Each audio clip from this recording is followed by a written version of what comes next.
আমি আপনাদের ছেলেকে বিয়ে করতে পারবো না। আমি একজনকে পছন্দ করি, বয়ফ্রেন্ড আছে আমার। ও বেকার বলে আব্বা জোর করে আপনাদের ছেলের সাথে বিয়ে দিচ্ছেন আমার। বিয়ের আসরে কনের মুখ থেকে বরপক্ষ যখন এইরকম উগ্র ধাঁচের কথা শুনল, তখন তারা বিস্ময়ের চরম পর্যায়ে পৌঁছালো। উপস্থিত সবাই ভদ্র মার্জিত পরিবারের। বরপক্ষ থেকে এসেছে মোট 40 জনের মতো, এমনকি বরের মাও। বরের মা রেহেনা পারভিন কনের বাবা হাবিব এহসানের দিকে তাকিয়ে বিস্ময়ের সাথে বললেন, এসব কি হচ্ছে বেয়াই সাহেব? এটা একটা বিয়ে বাড়ি আমার জানা মতে। একটু বাদেই কবুল বলে বিয়ে সম্পন্ন হবে, সেখানে আপনার মেয়ে এই ধরনের কথা বলছে কেন? বিয়েটা তো ছেলে খেলা নয়, এটা একটা সিরিয়াস মুভমেন্ট। এই সময় এসব বলার মানে কি? ভদ্রমহিলা উচ্চশিক্ষিত এবং স্মার্ট। তার কথায় একটা আভিজাত্যের ধার আছে। হাবিব এহসানের পরিবার মধ্যবিত্ত। ছোট মেয়ে তাহমিনার বিয়ে দিচ্ছেন তিনি। যেই ঘরে মেয়ের বিয়ে দিচ্ছেন অনেক বুঝে শুনে দেখে শুনেই দিচ্ছেন। বড় মেয়েটারও বিয়ে হয়েছে সম্ভ্রান্ত পরিবারে। ছোট মেয়েটার যে ঘরে বিয়ে দিচ্ছেন তারা আরও উচ্চবিত্ত অবস্থাশালী। ছেলে মিলিটারি আর্মির মেজর পদে কর্মরত রয়েছে। সবকিছু ঠিকঠাকই ছিল। 8-5টা স্বাভাবিক বিয়ের মতোই মোটামুটি মধ্যমানের আয়োজনে মেয়ের বিয়ের ব্যবস্থা করেছেন তিনি। অথচ বিয়ের আসরে এসে বাপের নাক কেটে দিল তার আদরের ছোট মেয়েটা। কাজে যখন সবকিছু ঠিকঠাক করে কবুল বলানোর প্রস্তুতি নিচ্ছিলেন, তখনই তাহমিনা এই কথাগুলো জোরে জোরে বলে যেন বিস্ফোরণ ঘটালো।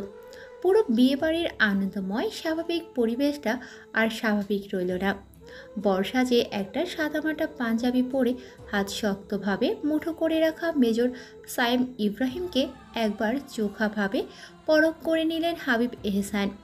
এই তো আর কিছুক্ষণ বাদেই বিয়ের কার্যাদি সম্পূর্ণ হলে তার ছোট মেয়ে তাহমিনার স্বামী হবে 28 বছর বয়সী এই ছেলেটি।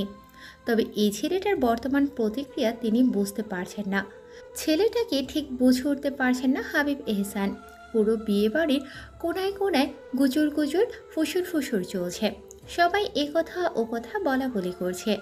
তবে সাইম ইব্রাহিমের কোনো প্রতিক্রিয়া নেই। শক্ত মুখ করে বসে আছে মেজর সাইম ইব্রাহিম। হাবিব এহসান দরদর করে ঘামছেন, মান সম্মান যাওয়ার ভয়ে। পেরেশানিতে ইতিমধ্যে বিপি বেড়ে গেছে তার। এরকম কঠিন পরিস্থিতিতে তিনি এর আগে কখনো পড়েননি, তাই জানেনও না কিভাবে সামাল দিতে হয়। কোনো মতে রেহেনা পারভিনকে তিনি বললেন, আপনি ওর কথা কানে নেবেন না বেয়ান। কাজী সাহেব, আপনি বিয়ের কাজ যাতে শুরু করেন। না না, তা কি করে হয়? আপনার মেয়ের বিষয়টা আমরা খতিয়ে দেখব না? অবশ্য বিয়ের আগেই খোঁজ খবর নিয়েছি। আপনাদের আপনাদের মেয়ের কোনো ব্যাড রেকর্ড নেই, তাই তো ওকে আমাদের ছেলের বউ করে নিতে চেয়েছি। কিন্তু এখন কি সব বলছে আপনাদের মেয়ে? মা, তুমি সব খুলে বলো তো, কি সমস্যা? বিয়ে করবে না কেন? আর না করলে আগে বলনি কেন? রেহেনা পারভিনের কথায় বেঁকে বসলেন হাবিব এহসান। দেখে বোঝা যায় ভীষণই একরোখা আর বিচক্ষণ মহিলা তিনি। সব কিছু সুন্দরভাবে হ্যান্ডেল করতে পারেন, নতুবা এরকম একটা পরিস্থিতিতেও তিনি ধৈর্য ধারণ করে আছেন। বরপক্ষের সবাইকে দমিয়ে রেখেছেন। তাহমিনাকে প্রশ্ন করতেই তাহমিনা তাতে জবাব দিল, আমি এই বিয়েটা কখনোই করতে চাইনি। আমি ভালোবাসি একজনকে, তার সাথে অনেক দিনের সম্পর্ক আমার। কিন্তু ছেলেটা বেকার বলে আব্বা জোর করে আমার বিয়ে দিয়ে দিচ্ছেন আপনাদের ছেলের সাথে। কিন্তু আমার এক কথা, আমি বিয়েটা করব না। তাহমিনার কথা সত্যি। হাবিব এহসান তাহমিনার এই বিয়ের সম্বন্ধটা যখন এসেছিল, তখন ওকে জিজ্ঞাসা করেছিলেন তাহমিনার কি কোনো পছন্দ আছে। যদি থেকে থাকে তবে মেয়ের মতামত অবশ্যই নেবেন হাবিব এহসান। তবে যখন তিনি শুনলেন তার মেয়ে একজন বেকার ছেলেকে পছন্দ করে বসে আছে, তখন তিনি বেঁকে বসলেন।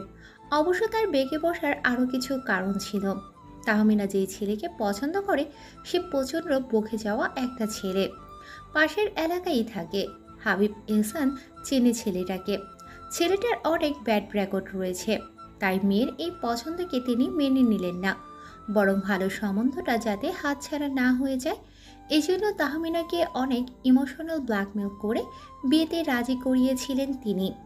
তবে কে জানতো তার মেয়ের পরিকল্পনা ছিল এসব। তার নাক কাটাবে তারই আদরের ছোট মেয়ে।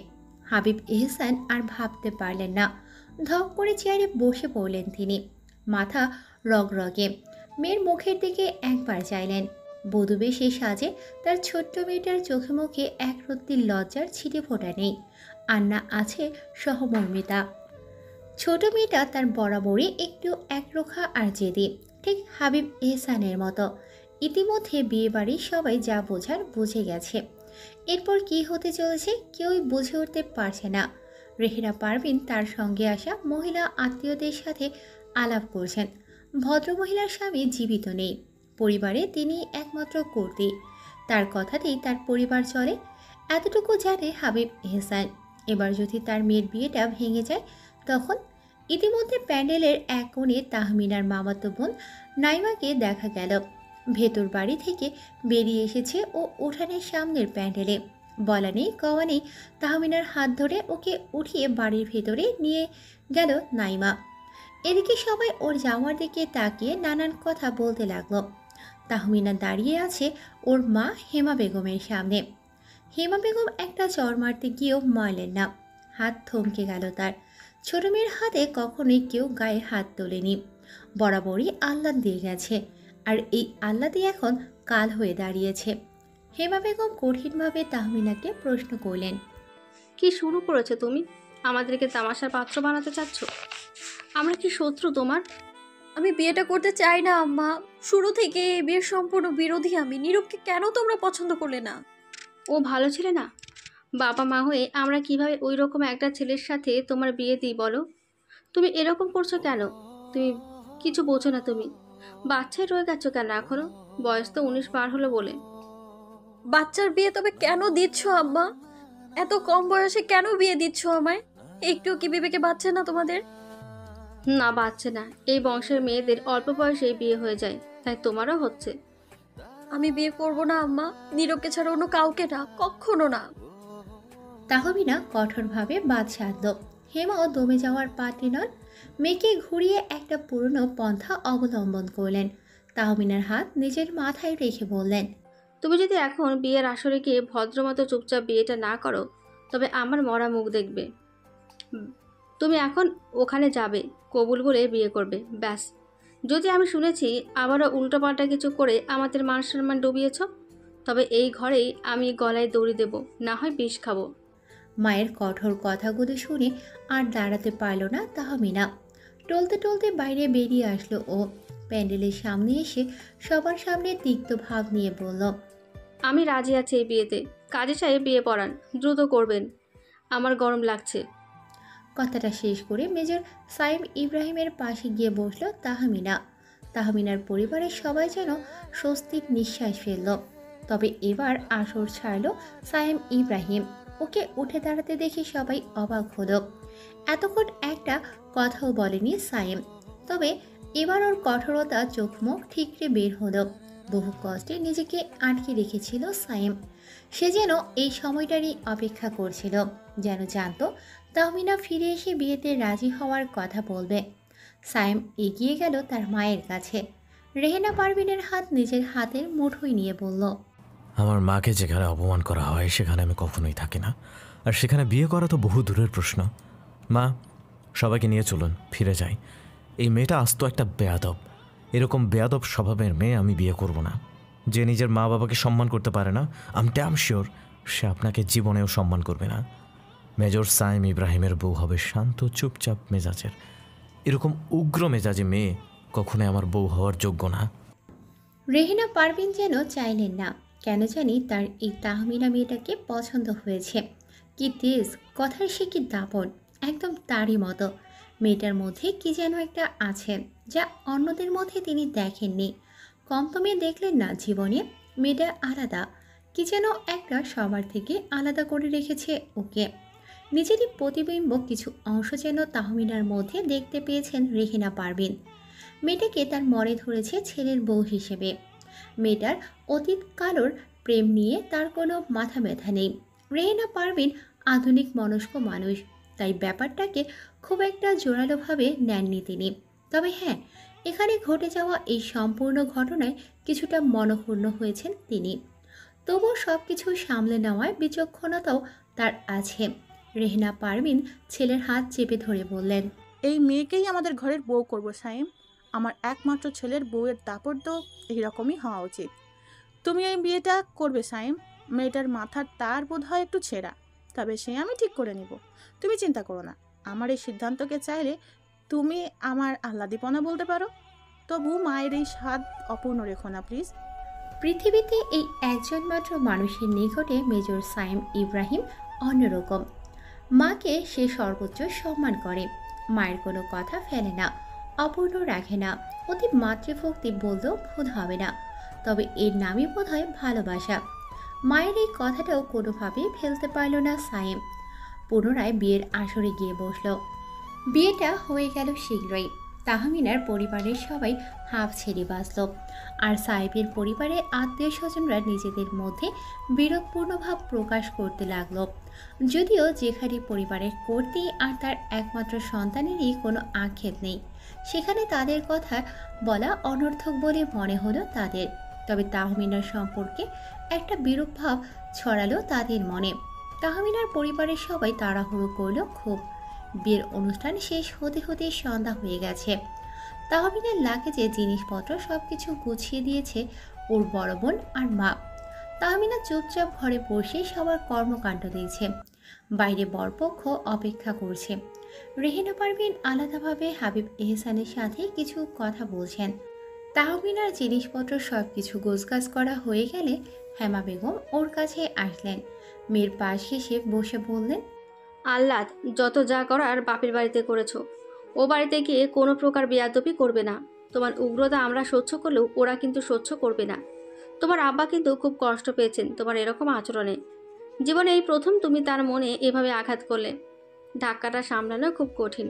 যাক, ভালো ভালো ব্যাপারটা মিটে গেছে, এই শুক্রিয়া আল্লাহর কাছে।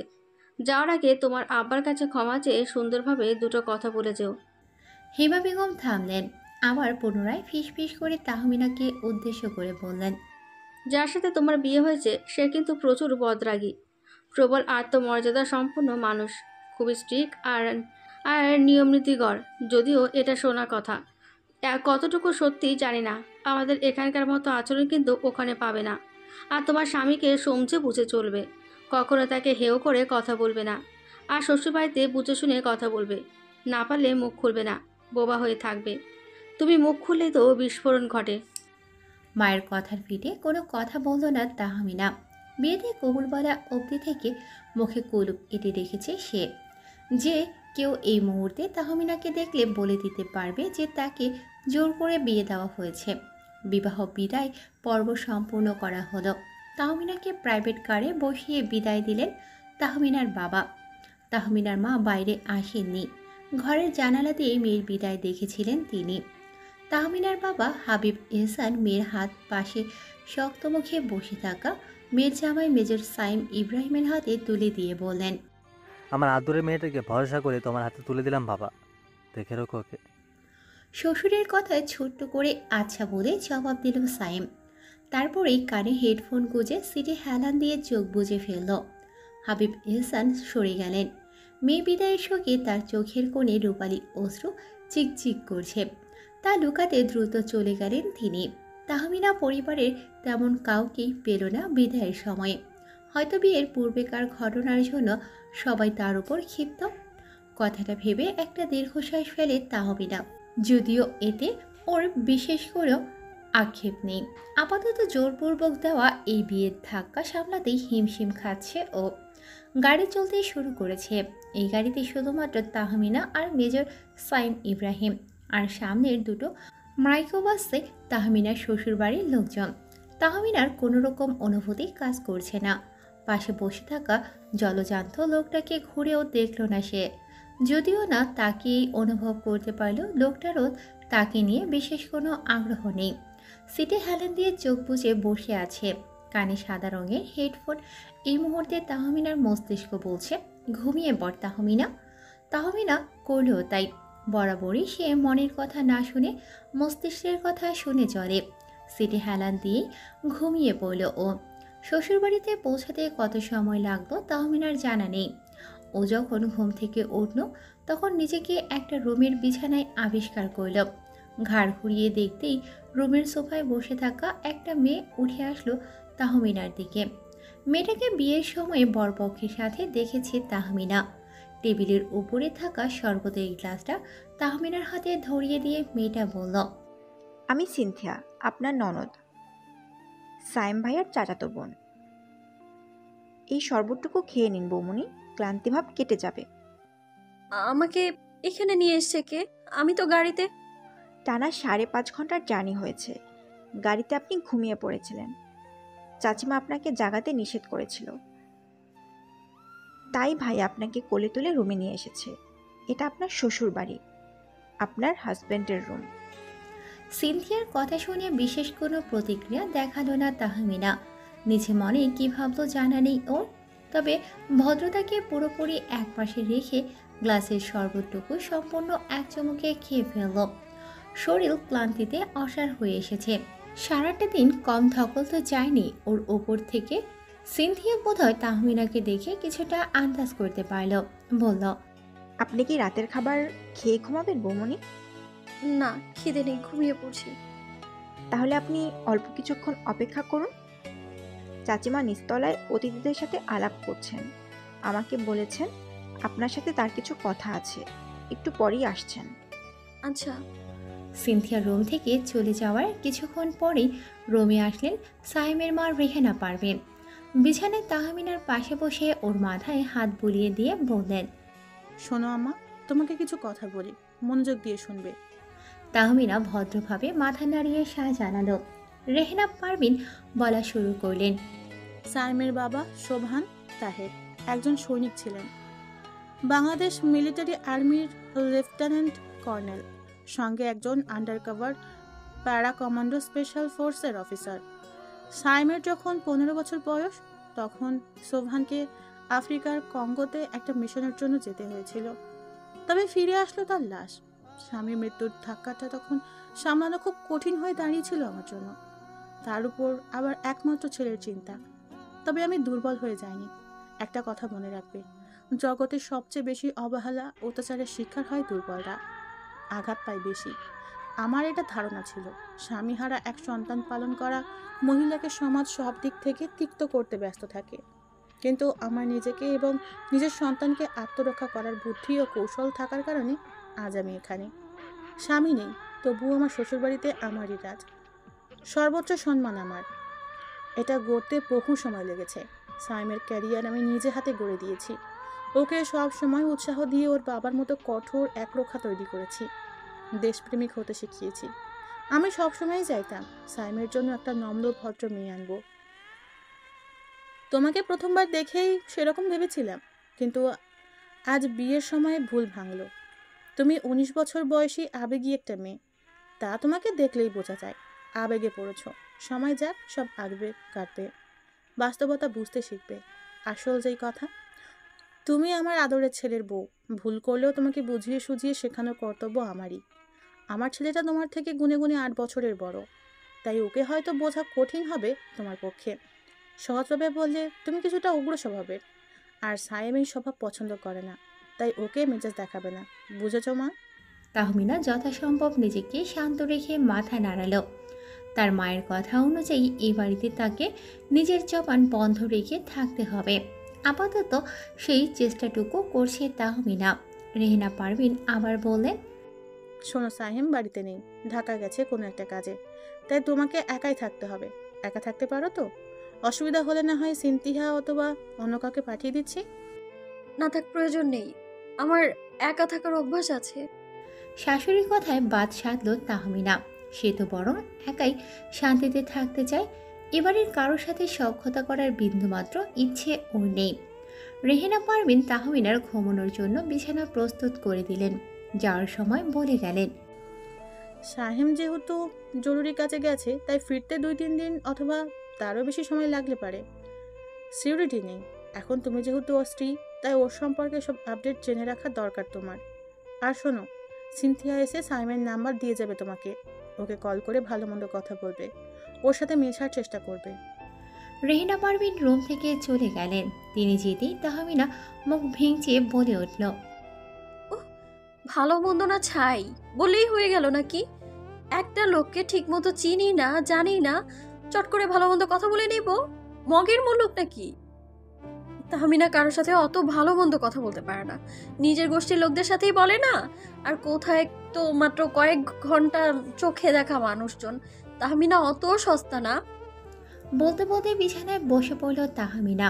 হঠাৎ মনে পড়ল তার আজ রাতে শান্তিতে একটু ঘুম হবে হয়তো। গত কয়েকদিন বিয়ের ভাঙার পরিকল্পনা করতে করতে দুশ্চিন্তায় ঠিকমতো ঘুমই হয়নি তাহমিনার। এখন সে আরাম করে ঘুমোবে। তাহমিনার আনন্দ লাগছে এই ভেবে যে এই কাঠখোট্টা শক্তমুখের লোকটা ওর সামনে নেই। লোকটাকে দেখতে হচ্ছে না তাহমিনার, বরং দেখলেই অখুশি হতো সে। মনের ভেতর উসখুস করত, ভরা মজলিসে লোকটা তাকে বেয়াদব উগ্র বলে অপমান করেছে। এমন অপমান তাহমিনার 19 বছরের জীবনে কেউ কখনো করেনি, এমনকি ওর মা বাবাও নয়। উগ্র রকচটা স্বভাব তাহমিনার, বরাবরই সবাই ওকে সমঝে চলে। তবে বর্তমানে এই শাশুড়ি নামক মহিলাটিকে বেশ পছন্দ হয়েছে তাহমিনার। ভদ্রমহিলার কথার ঝাঁজ ও ধাস এবং আভিজাত্য অভিভূত করেছে তাহমিনাকে। ভদ্রমহিলার সরাসরি কথাগুলি বরং ভালো লেগেছে ওর। ইনিয়ে বিনিয়ে কথা বলা মেয়েও ওর একদমই পছন্দ নয়। সেই হিসেবে এই ভদ্রমহিলাকে সভ্য শাশুড়ির কাতারে এক নিমিষেই ফেলা যায়। তাহমিনা ভাবনায় মগ্ন ছিল বালিশে হেলান দিয়ে। তখনই সিনথিয়া ও আরও একটা মেয়ে আসলো। নিচতলা থেকে হট্টগোলের শব্দ পেয়ে ও বুঝেছিল বাড়িতে জনসংখ্যা নেহাত কম নয়, আর এরা তো যৌথ পরিবার। একথা জানা আছে তাহমিনার। সিনথিয়া এসে সাথের মেয়েটাকে পরিচয় করিয়ে দিল। এই মেয়েটাকেও বিয়ে বাড়িতে বরযাত্রীর সাথে খেয়াল করেছে তাহমিনা। মেয়েটার নাম কাকলি, সাইমের আরেক চাচাতো বোন। সিনথিয়া ও কাকলি বেশিক্ষণ থাকলো না। তাদের চাচিমার কথা অনুযায়ী তাহমিনার হাতে সাইমের ফোন নাম্বার টুকে দেওয়া কাগজটা গুজে দিয়ে রুম ছেড়ে বেরোলো ওরা যেতেই কল করলো তাহমিনা নিজের একমাত্র কাছের বান্ধবী মারিয়ামকে। মারিয়াম তাহমিনার বিয়েতে আসেনি। অবশ্য তাহমিনার কথাতেই তাহমিনা ভেবেছিল বিয়েটা ওর পরিকল্পনা মাফিক হবে না, ভেস্তে যাবে। সেখানে নাটক তামাশার মধ্যে শুধু শুধু মারিয়ামকে আনার প্রয়োজন নেই। কিন্তু শেষমেশ বিয়েটা হলো। বাবার বাড়ি থেকে বিদায় নেওয়ার আগেই মারিয়ামকে ফোনে সব কিছু জানিয়েছিল তাহমিনা। বলেছিল রাতের দিকে কল দেবে। তাহমিনা কল দিতেই সঙ্গে সঙ্গে কল রিসিভ করল মারিয়াম। চটপটে কণ্ঠ শোনা গেল ফোনের ওপাশ থেকে। তোর করে অপেক্ষায় ছিলাম আমি। তুই কি এখন শ্বশুর বাড়িতে? তো আর কোথায় থাকবো? ও হে, তাই তো, উত্তেজনায় ভুলে গিয়েছিলাম। শোন, তোর কি নীরব ভাইয়ের সাথে কথা হয়েছে? কল দিয়েছিলাম ওকে, কলে পাইনি। এতক্ষণে আমার বিয়ের খবর নিশ্চয়ই পেয়েছে। ও হয়তো ভুল বুঝবে রে আমায়, ভাবে টাকার জন্য বড়লোক ছেলেকে বিয়ে করে নিয়েছি ওকে ছেড়ে। আফসোসের সুরে কথাটা বলল তাহমিনা। ওপাশ থেকে মারিয়াম বলল, আরে ভুল বোঝার অবকাশ তো পাক আগে। কেন, কি হয়েছে? নীরবের খবর কিছু জানিস তুই? বল না মারিয়াম। নীরব ভাইয়া জেলে। আজ এলাকার একটা মারামারির স্ক্যান্ডালের জন্য তাকে পুলিশ নিয়ে গেছে। নীরবের খবর শুনে তাহমিনার কান্না পেল। মারিয়াম আর নীরব একই এলাকার, তাই মারিয়ামের কাছ থেকে সচরাচর নীরবের খবর পাওয়া যায়। তাহমিনা হেসকি তুলে কাঁদতে কাঁদতে বলল, দেখেছিস মারিয়াম, ওকে আমি কতবার বলেছি মারপিট না করতে, ও আমার কথাই শোনে না। আবার জেলে গেল। কবে বের হবে বলতে পারিস? 2-1 দিনের মধ্যে বের হয়ে যাবে। এলাকার লোকজন বলা বলি করছিল, আমি তো তাই জানি। ও জেল থেকে বের হয়ে আসলে আমায় জানাবি। এখন রাখছি, শরীর খারাপ লাগছে, আমার ঘুম দরকার। কল কেটে দিল তাহমিনা। মুখে শাড়ির আঁচল চেপে কান্না করতে করতে বালিশে মাথা রাখলো ও। চোখের কোণ দিয়ে জল গড়িয়ে বালিশে পড়তে লাগলো টুপ টুপ করে। তাহমিনার ধীরে ধীরে চোখ বুজে আসলো। ঘুমের ঘোরে বিড়বিড় করেও বলতে লাগলো, তোর জীবনের দুঃখের অধ্যায় শুরু হয়েছে রে তাহমিনা। যেই সুখের আশা তুই করছিলি, সেই সুখ তোর কপালে সইল না রে। তাহমিনার যখন ঘুম ভাঙল তখন সূর্য সবে উদয় হয়েছে আসমানে। আধার কেটে গিয়েছে। সচরাচর বাপের বাড়িতে থাকতে তাহমিনার ঘুম ভাঙত সকাল 9টা-10টার দিকে। তবে এখন ভিন্ন পরিবেশে এসে ঘুম জটিল হয়ে গিয়েছে ওর। এত সকালে ঘুম থেকে ওঠার পরে কি করবে তাহমিনা বুঝে উঠতে পারছিল না। তাই প্রথমে শাড়ি পাল্টে আরেকটা শাড়ি পরে নিল ও। হাত মুখ ধুয়ে এসে বিছানায় বসতেই খেয়াল করলো এই রুমের ভেতরে আরও একটা রুম রয়েছে। যেটা ও রাতের বেলা লক্ষ্য করেনি। অবশ্য রাতে লক্ষ্য করার ইচ্ছেও ছিল না। ঘরটাকে ঘুরিয়ে দেখেনি ও। তাহমিনা বিছানার যেখানটাতে বসেছিল ঠিক তার সোজাসুজি দেয়াল বরাবর একটা দরজা। দরজার সিটকানি আটকানো। তাহমিনা বরাবরই ভীষণ কৌতূহলপ্রবণ মেয়ে। ঘরটাতে কি আছে দেখার জন্য নিজের কৌতূহল এড়াতে পারল না। চটজলদি উঠে সামনের দরজার সিটকানি খুলে দিল। দরজার সিটকানি খুলতেই একটা সাধারণ ঘর চোখে পড়ল তাহমিনার। ঘরের পরিবেশ দেখে মনে হচ্ছে এটা স্টাডি রুম। একপাশে একটা বড় আন্দাজ 5-6 ফুটের লম্বা বুকসেলফ, তার পাশে সে স্টাডি টেবিল। বুকসেলফ আর টেবিলে অনেক বইপত্র রাখা। ঘরটাতে আরও কিছু আসবাব রয়েছে, এই যেমন সোফা, একটা ছোটোখাটো আলমিরা আর একটা সেন্টার টেবিল। তাহমিনা অনেকক্ষণ সময় কাটালো সেখানে। বুকসেলফ থেকে বইপত্র নিয়ে নেড়ে ছেড়ে দেখল, যদিও এসবে বিশেষ আগ্রহ ওর কোনো কালেই ছিল না। রুমে ব্যালকনি থেকে ঘুরে এসে ও নিজের থেকেও সাইজে ছোট আলমিরাটার সামনে দাঁড়ালো। আলমিরাটা দেখতে বড়ই অদ্ভুত। এরকম সাইজের আলমিরা এর আগে কখনো দেখেনি তাহমিনা। অতিরিক্ত কৌতূহলের বশে আলমিরার ড্রয়ারগুলো একে একে খুলল তাহমিনা। দুটোতে কিছু কাগজপত্র রাখা, দলিল ও সিটের মতো। ওগুলোর ঘাটালো না তাহমিনা। তবে শেষের ড্রয়ারটা খুলতে চক্ষু চড়ক গাছ হলো ওর। একটা কালো রঙের রিভলভার দেখা যাচ্ছে। পাশে একটা শিরিষ কাগজে কিছু রূপালি গুলি চকচক করছে। তাহমিনা বিমর হয়ে দাঁড়িয়ে রইল। হাত পা অবশ হয়ে এসেছে ওর। মুখ থেকে স্বয়ংক্রিয়ভাবে বের হয়ে এলো, হায় আল্লাহ, এইসব কি? তাহমিনা আর এক মুহূর্ত দাঁড়ালো না ওই ঘরে। দৌড়ে বের হয়ে আসলো। সিটকানি টেনে দিয়ে বেডরুমের সোফায় বসে হাঁপাতে লাগলো। হাত পা ঘেমে গেছে। ওর মাথায় এখন অনেকগুলো বিষয় ঘুরপাক খাচ্ছে। এই লোকটা যদি একজন সোলজার হয় তবে তার কাছে রিভলভার কি করছে? এইসব জিনিস কি এতই সস্তা যে যার তার কাছে থাকতে পারে? নাকি এই ধরনের লোকদের কাছে থাকে? তা না হলে হতে পারে লোকটা কোনো অবৈধ কাজ বা কুকর্মের জন্য এটা রেখেছে নিজের কাছে। তবে কি ভুল লোকের পাল্লায় পড়লি তাহমিনা? এর থেকে তো নীরব শতগুণে ভালো ছিল। তাহলে নীরবের সাথে তো তোর বিয়েটা দিতে পারতো তোর বাবা মা। তাহমিনাকে এবার চরম ভয়, ভবিষ্যৎ অনিশ্চয়তা চেপে ধরল। সোফায় স্তব্ধ হয়ে বসে রইল ও। ফ্লোরের দিকে এক মনে তাকিয়ে রইল। এভাবে কতক্ষণ কাটালো কে জানে। তাহমিনার ধ্যান ভাঙল সিনথিয়ার ডাকে। সিনথিয়া রুমে এসেছে মাত্র। সকালের নাস্তা তৈরি হয়ে গেছে বৌমনি, আপনাকে ডাকছে চাচিমা। আমার খাবারটা রুমে দিয়ে গেলে ভালো হয়। তাহমিনাকে বলল। সিনথিয়া কোনো কথা না বলে মাথা নেড়ে চলে গেল। রেহেনা পারভিন ডাইনিংয়ে খাবার রাখছিলেন। সিনথিয়া এসে জানালো তাহমিনার রুমে খাবার দিতে বলেছে। কথাটা শুনে সাইমের ছোট চাচি ডলি বেগম তেলি বেগুনে জ্বলে উঠলেন। দেখেছেন বড় ভাবি, মেয়েটা এসে থেকে দাম্ভিকতা দেখাচ্ছে। কাল তো আপনাদের মান সম্মান খেয়ে শান্তি হয়নি, তাই এখন আপনার মাথাটাও খাচ্ছে। এই মেয়ের সমস্যা আছে ভাবি। একে বিদায় না করলে সংসার পুড়ে ছাই কয়লা হয়ে যাবে। আর দেখবেন সায়েমও একে রাখবে না, দুদিনের মাথায় বাড়ি থেকে বিদায় করবে। খাচ্ছিলে চুপচাপ খাও ডলি, আমার ছেলের বউ আমি বুঝবো। ডলি দমে গিয়ে চুপচাপ খেতে লাগলেন বিরক্তির সহিত। রেহেনা পারভিন একটা প্লেটে খাবার বেড়ে লম্বা বারান্দার পাশের সিঁড়িটা বেয়ে দোতলায় চলে গেলেন। তাহমিনা লাগেজের জিনিসপত্র বের করে দেখে নিয়ে আবার গুছিয়ে রাখছিল। রেহেনা পারভিনকে দেখে ভদ্রতার সাথে সরে গিয়ে পাশে বসার জায়গা করে দিল। রেহেনা পারভিন খাবারের প্লেট এক পাশে রেখে তাহমিনাকে কিছু কথা বলার জন্য বেশ আটঘাট হয়ে বসলেন। তারপরই ঝেড়ে কেসে বলতে শুরু করলেন। শোনো মা, তোমার ওপরে আস্থা রেখেই কিন্তু বিয়েটা ভাঙতে ভাঙতে ভাঙিনি আমি। অবশ্যই এতটা উদারও আমি নই। দুই পক্ষের কথাই চিন্তা করেছি। বিয়েটা ভাঙলে তোমার মা বাবার মান সম্মান তো ডুবে যেতই, সঙ্গে আমাদের রেপুটেশনও ডাউন হতো। তাছাড়াও এর বাইরে যদি বিবেচনা করে ভাবো, তবে তুমি মেয়েটাকে আমার মোটামুটি পছন্দ হয়েছে এবং অন্তর থেকে কিছুটা ভরসা করতে পেরেছি বলেই ছেলের বউ করে এনেছি। আমরা জয়েন্ট ফ্যামিলি, তোমরা তো জয়েন্ট ফ্যামিলিতে ছিলে না, তাই হয়তো তোমার এত মানুষের সঙ্গে মেশার অভ্যাস নেই, অথবা অন্য কারণ থাকতে পারে। তবে তোমাকে সবার সাথে অ্যাডজাস্ট করে নেওয়ার মেন্টালিটি তৈরি করতে হবে এখন থেকে। আমাদের বাড়িতে খাওয়ার পর্ব সকলে একসাথে বসেই সারা হয়। আজ ঘরে খাচ্ছ, নতুন বউ, ঠিক আছে, কিন্তু এরপর থেকে আমাদের সাথেই বসে খেও, কেমন? নতবা তোমার সম্বন্ধে পরিবারের অন্যদের মনে বিরূপ মনোভাব তৈরি হবে। তাহমিনা শুধু মাথা নেড়ে সায় জানালো রেহেনা পারভিনের কথায়।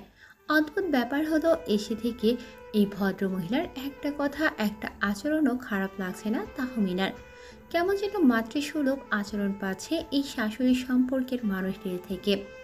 মনে হচ্ছে তিনি তাহমিনার ভালোর জন্যই এসব করছেন। ব্যাপারটা মনে মনে বেশ উপভোগ করল তাহমিনা। সে নতুনত্ব তো, নতুনকে জানার বরাবরই প্রবল আগ্রহ ওর। আর এই নতুনটাকে ওর সহসা গ্রহণ করার চেষ্টা করবে বলে মনে স্থির করল। আর কেউ না হোক এই মানুষটির কথা ও শোনার চেষ্টা করবে। রেহনা পারভিন তাহমিনাকে খাবার খেয়ে নিতে বলে মাথায় হাত বুলিয়ে দিয়ে চলে গেলেন। তাহমিনা খাবার খেয়ে নিল, তারপর কিছুক্ষণ রেস্ট নিয়ে ব্যালকনিতে গেল। এর মধ্যে সিনথিয়া আর কাকলি নামক মেয়ে দুটি এসে গেছে একবার। ওরা মূলত তাহমিনার সাথে সখ্যতা করতে চাইছে। বেশ মিশুক স্বভাবের মেয়ে বলে মনে হলো তাহমিনার, তবে ও এদের সাথে কোনোভাবেই মিশতে রাজি নয়। ভবিষ্যৎটা আপাতত অন্ধকার দেখছে ও। কি করবে কি হবে ভেবে পাচ্ছে না। বেকার সময়টাতে হঠাৎই ফোনে মেসেজের নোটিফিকেশন আসলো টুংটাং শব্দে, নীরবের নাম্বার থেকে। তাহমিনার হৃস্পন্দন চঞ্চল হলো, সঙ্গে সঙ্গে মেসেজ সিন করলো ও। নীরব মেসেজ লিখেছে, মিনা শোনো, নিশ্চয়ই ঘটনা শুনেছো। আমি জেল থেকে বের হয়েছি বহু কষ্টে, 5,000 দিয়ে। এখন পুলিশকে আবার প্রায় 1,000 শতকের মতো টাকা দিতে হবে, নাহলে আবার জেলে চালান করে দিবে আমাকে। আমার কাছে টাকা নেই এখন। কি অবস্থা জানোই তো। তুমি কি অতগুলো টাকা দিতে পারবে আমাকে বিকাশে? তাহমিনা চিন্তিত হলো নীরবের মেসেজ দেখে। আচ্ছা, নীরব কি ওর বিয়ের ব্যাপারে জানে না? প্রশ্নটা তাহমিনার মনে এলো। ভাবলো হয়তো জানে, তবে এত ঝামেলার মধ্যে এসব নিয়ে কথা বলতে পারছে না। তাহমিনাও আগ বাড়িয়ে কিছু বলল না তৎক্ষণাৎ। এত দুশ্চিন্তার মধ্যে আরও চিন্তা নীরবের মনে না ঢুকিয়ে দেওয়াই ভালো। পরে দেখা করে টাকা দিয়ে বলবে তখন। তাহমিনা দেখা করতে চাইল নীরবের সাথে, তাই বলল, সরাসরি দেখা করে নাও টাকা, আর তোমার সাথে একটু দেখা করে কথা বলাও দরকার আমার। নীরব মেসেজে তাহমিনাকে দেখা করার প্লেস ও টাইম ডিটেলস জানিয়ে দিল। তাহমিনাকে কনফার্ম করল সে দেখা করবে। তবে কল কাটার পর দুশ্চিন্তায় পড়ল তাহমিনা। বাপের বাড়ি হলে যে কোনো সময়ই দেখা করা যেত, তবে এখন নীরবের সাথে দেখা করবে কি করে ও? আর এখান থেকে দেখা করার জায়গাটা বেশ দূরে। সঙ্গে সঙ্গে নীরবকে আবার মেসেজ করল তাহমিনা, জানালো সমস্যার কথা। নীরব নির্দ্বিধায় বলল, তুমি এখন যেখানে আসো সেখানকার লোকেশন দাও, আমি সেখানে আসবো। তাহমিনা ঠিকানা জানালো নীরবকে। নীরব কোনো বাড়তি প্রশ্ন না করে বলল, আর শোনো, বাড়তি কিছু টাকা রেখো। একজনের কাছ থেকে ধার করে রওনা দিচ্ছি, যাতায়াত খরচ ধার করে নিচ্ছি। আসার পর তোমার কাছ থেকে নিয়ে নিব। যাওয়ার টাকাও হিসাব করে রেখো, ওটাও নিব। আচ্ছা তুমি সাবধানে এসো, এখনই রওনা দাও, বিকেলের মধ্যে পৌঁছে যাবে। দুপুরের খাবারের পর থেকে তককে তককে ছিল তাহমিনা। কিভাবে বের হবে এ বাড়ি থেকে? নীরব মেসেজ করেছে কিছুক্ষণ আগে, ও প্রায় পৌঁছে গেছে। তাহমিনাকে দ্রুত বের হতে বলেছে। তাহমিনা ঘড়িতে সময় দেখল 3:30টার বেশি বাজে। তাহমিনা রুম থেকে বের হলো। এই রুমটা দোতলার এক কোণে। পাশের বাকি রুমগুলো দরজা অর্ধেক করে খোলা, ওগুলোতে কতগুলো মানুষ দেখা যাচ্ছে। তাহমিনা সোজা নিচতলায় আসলো। সামনে সিনথিয়াকে দেখে জিজ্ঞাসা করল, আমার শাশুড়ি কোথায়? ওই তো, ওই ঘর চাচিমার। যান, চাচিমা ঘরেই আছে। সিনথিয়ার দেখানো রুমে গেল তাহমিনা। রেহেনা পারভিন দুপুরের খাওয়ার পরে ঘুমানোর আয়োজন করছিলেন। তাহমিনাকে দেখে উঠে বসলেন। তাহমিনা কোনো প্রকার ভনিতা না করে বলল, আমার দম বন্ধ হয়ে আসছে বাড়িতে, আমি একটু বাইরে যেতে পারি? এটা তো মেন টাউন মা, এখানে কোথায় যাবে? গুগল ম্যাপে দেখলাম এখান থেকে 10-15 মিনিটের দূরত্বে নাকি একটা পার্ক আছে, ওখানে যাই। তা যেতে পারো। আচ্ছা যাচ্ছি তবে। রেহেনা পারভিনের কথা শেষ না হতেই তাহমিনা দরজার দিকে যাওয়া ধরল। রেহেনা পারভিন ওকে আবার ডেকে বললেন, তোমার ননদ দুটোকে নিয়ে যাও, এটা তোমার জন্য নতুন জায়গা, একা বিপদে পড়বে। কথাটা বলেই সিনথিয়া আর কাকুলিকে ডাক দিলেন রেহেনা পারভিন। অগত্যা ওদের নিয়ে বের হতে হলো তাহমিনাকে। কথা অনুযায়ী নীরবের দেখা করার কথা পার্কের পার্শ্ববর্তী একটা জায়গায়। তাহমিনা পার্কে যেই দুই ননদকে ফাঁকি দিল, যদিও রিস্ক নিল অনেক। সিনথিয়া আর কাকলি কিছুক্ষণের জন্য সামনে এগিয়ে গিয়েছিল, তখন পেছন থেকে সরে গেল তাহমিনা। পার্কের পেছনের গেট দিয়ে বের হয়ে দ্রুত সামনের একটা বিকাশের দোকান থেকে নিজের বিকাশ অ্যাকাউন্টে থাকা জমা 9,000 টাকা বের করে নিল। তাহমিনার বিকাশে প্রায় 13,500-এর মতো টাকা ছিল। কিছু টাকা ওর দীর্ঘদিনের গোছানো, আর বাকিটা বিয়ের সময় ওর বাবা দিয়েছিল আলাদাভাবে টুকটাক কেনাকাটা করার জন্য। তাহমিনা সেটা বিকাশে ফেলে রেখেছিল। ভাগ্যটা ভালো মনে হচ্ছে ওর, নয়তো নীরবকে টাকা দিতে পারতো না। টাকা নিয়ে নির্ধারিত জায়গায় দাঁড়ালো। এতক্ষণে নিশ্চয়ই ওর ননদেরা ওকে খোঁজা শুরু করেছে, তবে সেসব নিয়ে কোনো মাথা ব্যথা নেই তাহমিনার। তাহমিনা সেখানটায় দাঁড়িয়ে রইল প্রায় 15 মিনিট। নীরবের কোনো খোঁজ নেই। এর মধ্যে বেশ কয়েকটা ফোন দিয়েছে ও, তবে নীরবের ফোনের রিং হলেও ধরছিল না। 15 মিনিট বাদে যখন আবার কল দিল, তখন ফোন সুইচ অফ দেখাচ্ছিল। তবুও বার কয়েক কল দিল তাহমিনা। কি ব্যাপার? নীরবের আসার কথা ছিল, এই তো প্রায় পৌঁছেও গিয়েছিল, কিন্তু এমন হলো কেন? নীরবের ফোন বন্ধ থাকায় অগত্যা একরাশ চিন্তার বোঝা মাথায় নিয়ে পার্কে ফিরে আসতে হলো ওকে। পার্কে এসে দেখলো সিনথিয়া আর কাকুলি একটা বেঞ্চের ওপর বসে হাঁপাচ্ছে। তাহমিনাকে দেখে তড়িঘড়ি করে উঠে আসলো ওরা। আলতোভাবে জড়িয়ে ধরে বলল, আপনি কোথায় ছিলেন বৌমনি? জানেন কত ভয় পেয়েছিলাম। ভেবেছিলাম কোনো বিপদে পড়েছেন বোধহয়। এই তো এই দিকটাতে গিয়েছিলাম, সামনে তাকিয়ে দেখি তোমরা নেই, খুঁজতে খুঁজতে এখানে পেলাম। ওরা আর কথা বাড়ালো না। তাহমিনাও আঁক বাড়িয়ে কিছু বলল না, শুধু বাড়ির গেটের কাছে এসে কি মনে করে যেন ওদের দুজনকে বলল, শোনো, শাশুড়ি বা তোমাদের বাড়ির অন্য কাউকে পার্কের এই ঘটনাটা বলার দরকার নেই, নইলে সবসময় আমাকে নিয়ে দুশ্চিন্তায় থাকবেন। মূলত ঘটনাটা চাপা দেওয়ার জন্যই এসব বলল তাহমিনা। শ্বশুরবাড়ির কেউ এসব শুনলে যদি সন্দেহ করে তখন। আজও সাইম ইব্রাহিম নেই। শাশুড়ির কথা মতো সাইম ইব্রাহিম 2-1 দিন পরে আসতে পারে, তাই তাহমিনা বেশ নিশ্চিন্তে আছে। এই অল্প কিছু সময় শান্তি করে নিতে চায় ও। দেখা গেল ওই লোকটা আসার পরে তার সাথে একটা যুদ্ধ বেঁধে যেতে পারে তাহমিনার। ঘড়ির কাঁটা রাত 12টার ওপরে। খোলা জানালার দক্ষিণে শুল্ক পক্ষের চাঁদ উকি মারছে। ডাইনিংয়ে সবার সাথে খাবার খেয়ে কিছুক্ষণ সেখানেই বসে থাকতে হয়েছে তাহমিনাকে। সবার সাথে ফর্মালিটি করে হাসি মুখে কথা বলতে হয়েছে। তারপর প্রায় অনেকক্ষণ সবার গল্পগুজব শুনে রাত 12টায় রুমে এসেছে তাহমিনা। এবারে সবাই ভীষণ গল্পবাজ আর রাত জাগতে পারে, যেটা বড্ড বিরক্তিকর তাহমিনার কাছে। নিজ বাড়িতে সে রাত 10টার মধ্যেই ঘুমিয়ে পড়ত। তাদের বাড়িতে কথা বলাও হতো খুব কম। এসব ভাবতে ভাবতে বিছানা প্রস্তুত করে ঘুমানোর প্রস্তুতি নিল তাহমিনা। রুমের সব লাইট অফ করে শুধু বেডসাইড ল্যাম্পটা অন করে রাখল। রাত তখন বোধ হয় 1টার বেশি। তাহমিনার আন্দাজে প্রায় ঘুমিয়ে পড়েছিল ও। হঠাৎই দরজার নব ঘোরানোর শব্দ পেয়ে তড়াক করে চোখ মেলল ও। এত রাতে কে এসেছে এই ঘরে? আবছা আলোয় ভালোভাবে চোখ মেলতেই তাহমিনা দেখল মেজর সাইম ইব্রাহিম প্রবেশ করল রুমে। তারপর দরজার নব ঘুরিয়ে আটকে দিল। মেজরের গায়ে একটা সাদা শার্ট জড়ানো, শার্টের হাতা কোনোই অবধি ফোল্ড করে রাখা। বিল্ড করা বডির সাথে আটশাট শার্টের বুকের দুপাশে দুটো কালো বুটের মতো কিছু দিয়ে আটকানো। পেছন দিকেও সেরকম বেল্ট। বেল্টের বাকি অংশ ইন করে শার্টের ভিতরে চলে গেছে। হাতের 2 বাহুতেও একই রকম বেল্ট জড়ানো, যেন মাত্র ফিলের কোনো মিশন থেকে। গলায় একটা সানগ্লাস ঝোলানো ছিল, সেটাকে সেন্টার টেবিলের ওপর ফেলল সাইম। তাহমিনা স্পষ্ট দেখতে পাচ্ছে তারই দিকে এগিয়ে আসছে মেজর। তার ডান হাতের কবজিতে সাদা ব্যান্ডেজ বাঁধা। চোখের পলকে ঘটে গেল সব কিছু। সাইম ইব্রাহিম বিছানার কাছে এসেই হাতের টান মেরে উঠিয়ে দিল তাহমিনাকে। জাগ্রত তাহমিনা আচানক এই হামলায় ঘাবড়ে গেল। সঙ্গে সঙ্গে সাইম একটা থাপ্পড় মারল তাহমিনার ডান গালে। ব্যান্ডেজ করা হাত দিয়েই। এমন শক্ত ট্রেন করা হাতের থাপ্পড়কে মাথা ঝিম ধরে আছে তাহমিনার।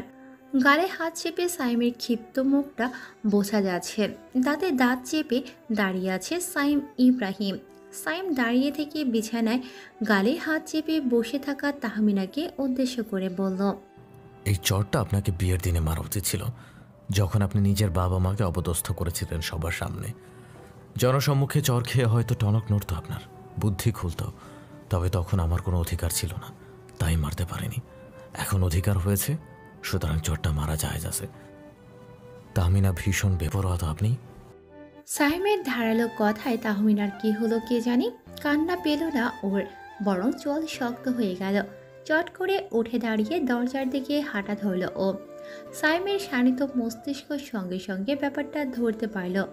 মস্তিষ্কের স্নায়ুকোষ যেন জ্বলে উঠল। দ্রুত এগিয়ে গিয়ে পেছন থেকে তাহমিনার শাড়ির আঁচল চেপে ধরল ও। কোথায় যাচ্ছেন আপনি? যেখানে খুশি, অন্তত এই বাড়ি ছেড়ে আপনার থেকে দূরে। কোথাও যাওয়া হবে না আপনার। আপনি বলার কে? আপনার হাজব্যান্ড। মানি না। 3 কবুল বলে আল্লাহর নাম সাক্ষী রেখে বিয়ে হয়েছে আমাদের, এই কথা বললে স্বয়ং আল্লাহ ক্ষমা করবেন আপনাকে। সাইমের কথার কোনো জবাব দিল না তাহমিনা। সেরকম উগ্র আচরণে শাড়ির আঁচল সাইমের হাত থেকে ছুটিয়ে নেওয়ার চেষ্টা করল। সাইম এবার একটা অকাজ করে ফেলল। তাহমিনাকে আটকাতে পেছন থেকে শক্ত করে জড়িয়ে ধরে রাখল ওকে। নিজের শক্তি জিম করা হাত দিয়ে চেপে ধরে আটকে দিল তাহমিনাকে। পুরুষের উষ্ণ স্পর্শ পেয়ে এবার সশব্দে কেঁদে ফেলল তাহমিনা। সাইম সরে দাঁড়ালো দ্রুত। তাহমিনার হাত ধরে টেনে ওকে বিছানায় বসালো। এরপর বলল, তাহমিনা, কান্নাকাটি বন্ধ করুন। আমায় থাপ্পড় কেন মারলেন? কোন যুক্তিতে? সবাই এত অবিচার কেন করছে আমার সাথে? কাঁদতে কাঁদতে হিসকি তুলে কথাটুকু বলে তাহমিনা। তারপর আবার কান্নাকাটি জুড়ে দেয়। সাইম এবার শান্ত হয়ে ওর পাশে বসে। তারপর তাহমিনা মাথায় হাত বুলিয়ে দিয়ে বলে, কেউ কোনো অবিচার করছে না আপনার সাথে, আপনার এখনো পরিপূর্ণ বাস্তব বুঝই হয়নি তাহমিনা। আমার কথাগুলো শুনুন, তারপর বিচার করবেন সবাই আপনার সাথে ন্যায় করেছে নাকি অন্যায়। সাইম থেমে কিছুক্ষণ তাকিয়ে থাকে তাহমিনার কান্নারত মুখের দিকে। মুখটা একদম শুকিয়ে গেছে। সেদিনও এই মুখটাকে কতটা উগ্র বেয়াদব মনে হয়েছিল সাইমের, অথচ এখন মায়া হচ্ছে, করুণা হচ্ছে। একটা মেয়ে কতটা বোকা নির্বোধ হলে তাকে টানা 2.5 বছর ধোকার ওপরে রাখা যায়। সাইম ঠোঁট চেপে নিঃশ্বাস ফেলল। তারপর বলা শুরু করলো, নীরব নামক ছেলেটা আপনাকে 2.5 বছর ধোকায় রেখেছিল, ওর সাথে তো আপনার 2.5 বছরের সম্পর্ক, তাই না?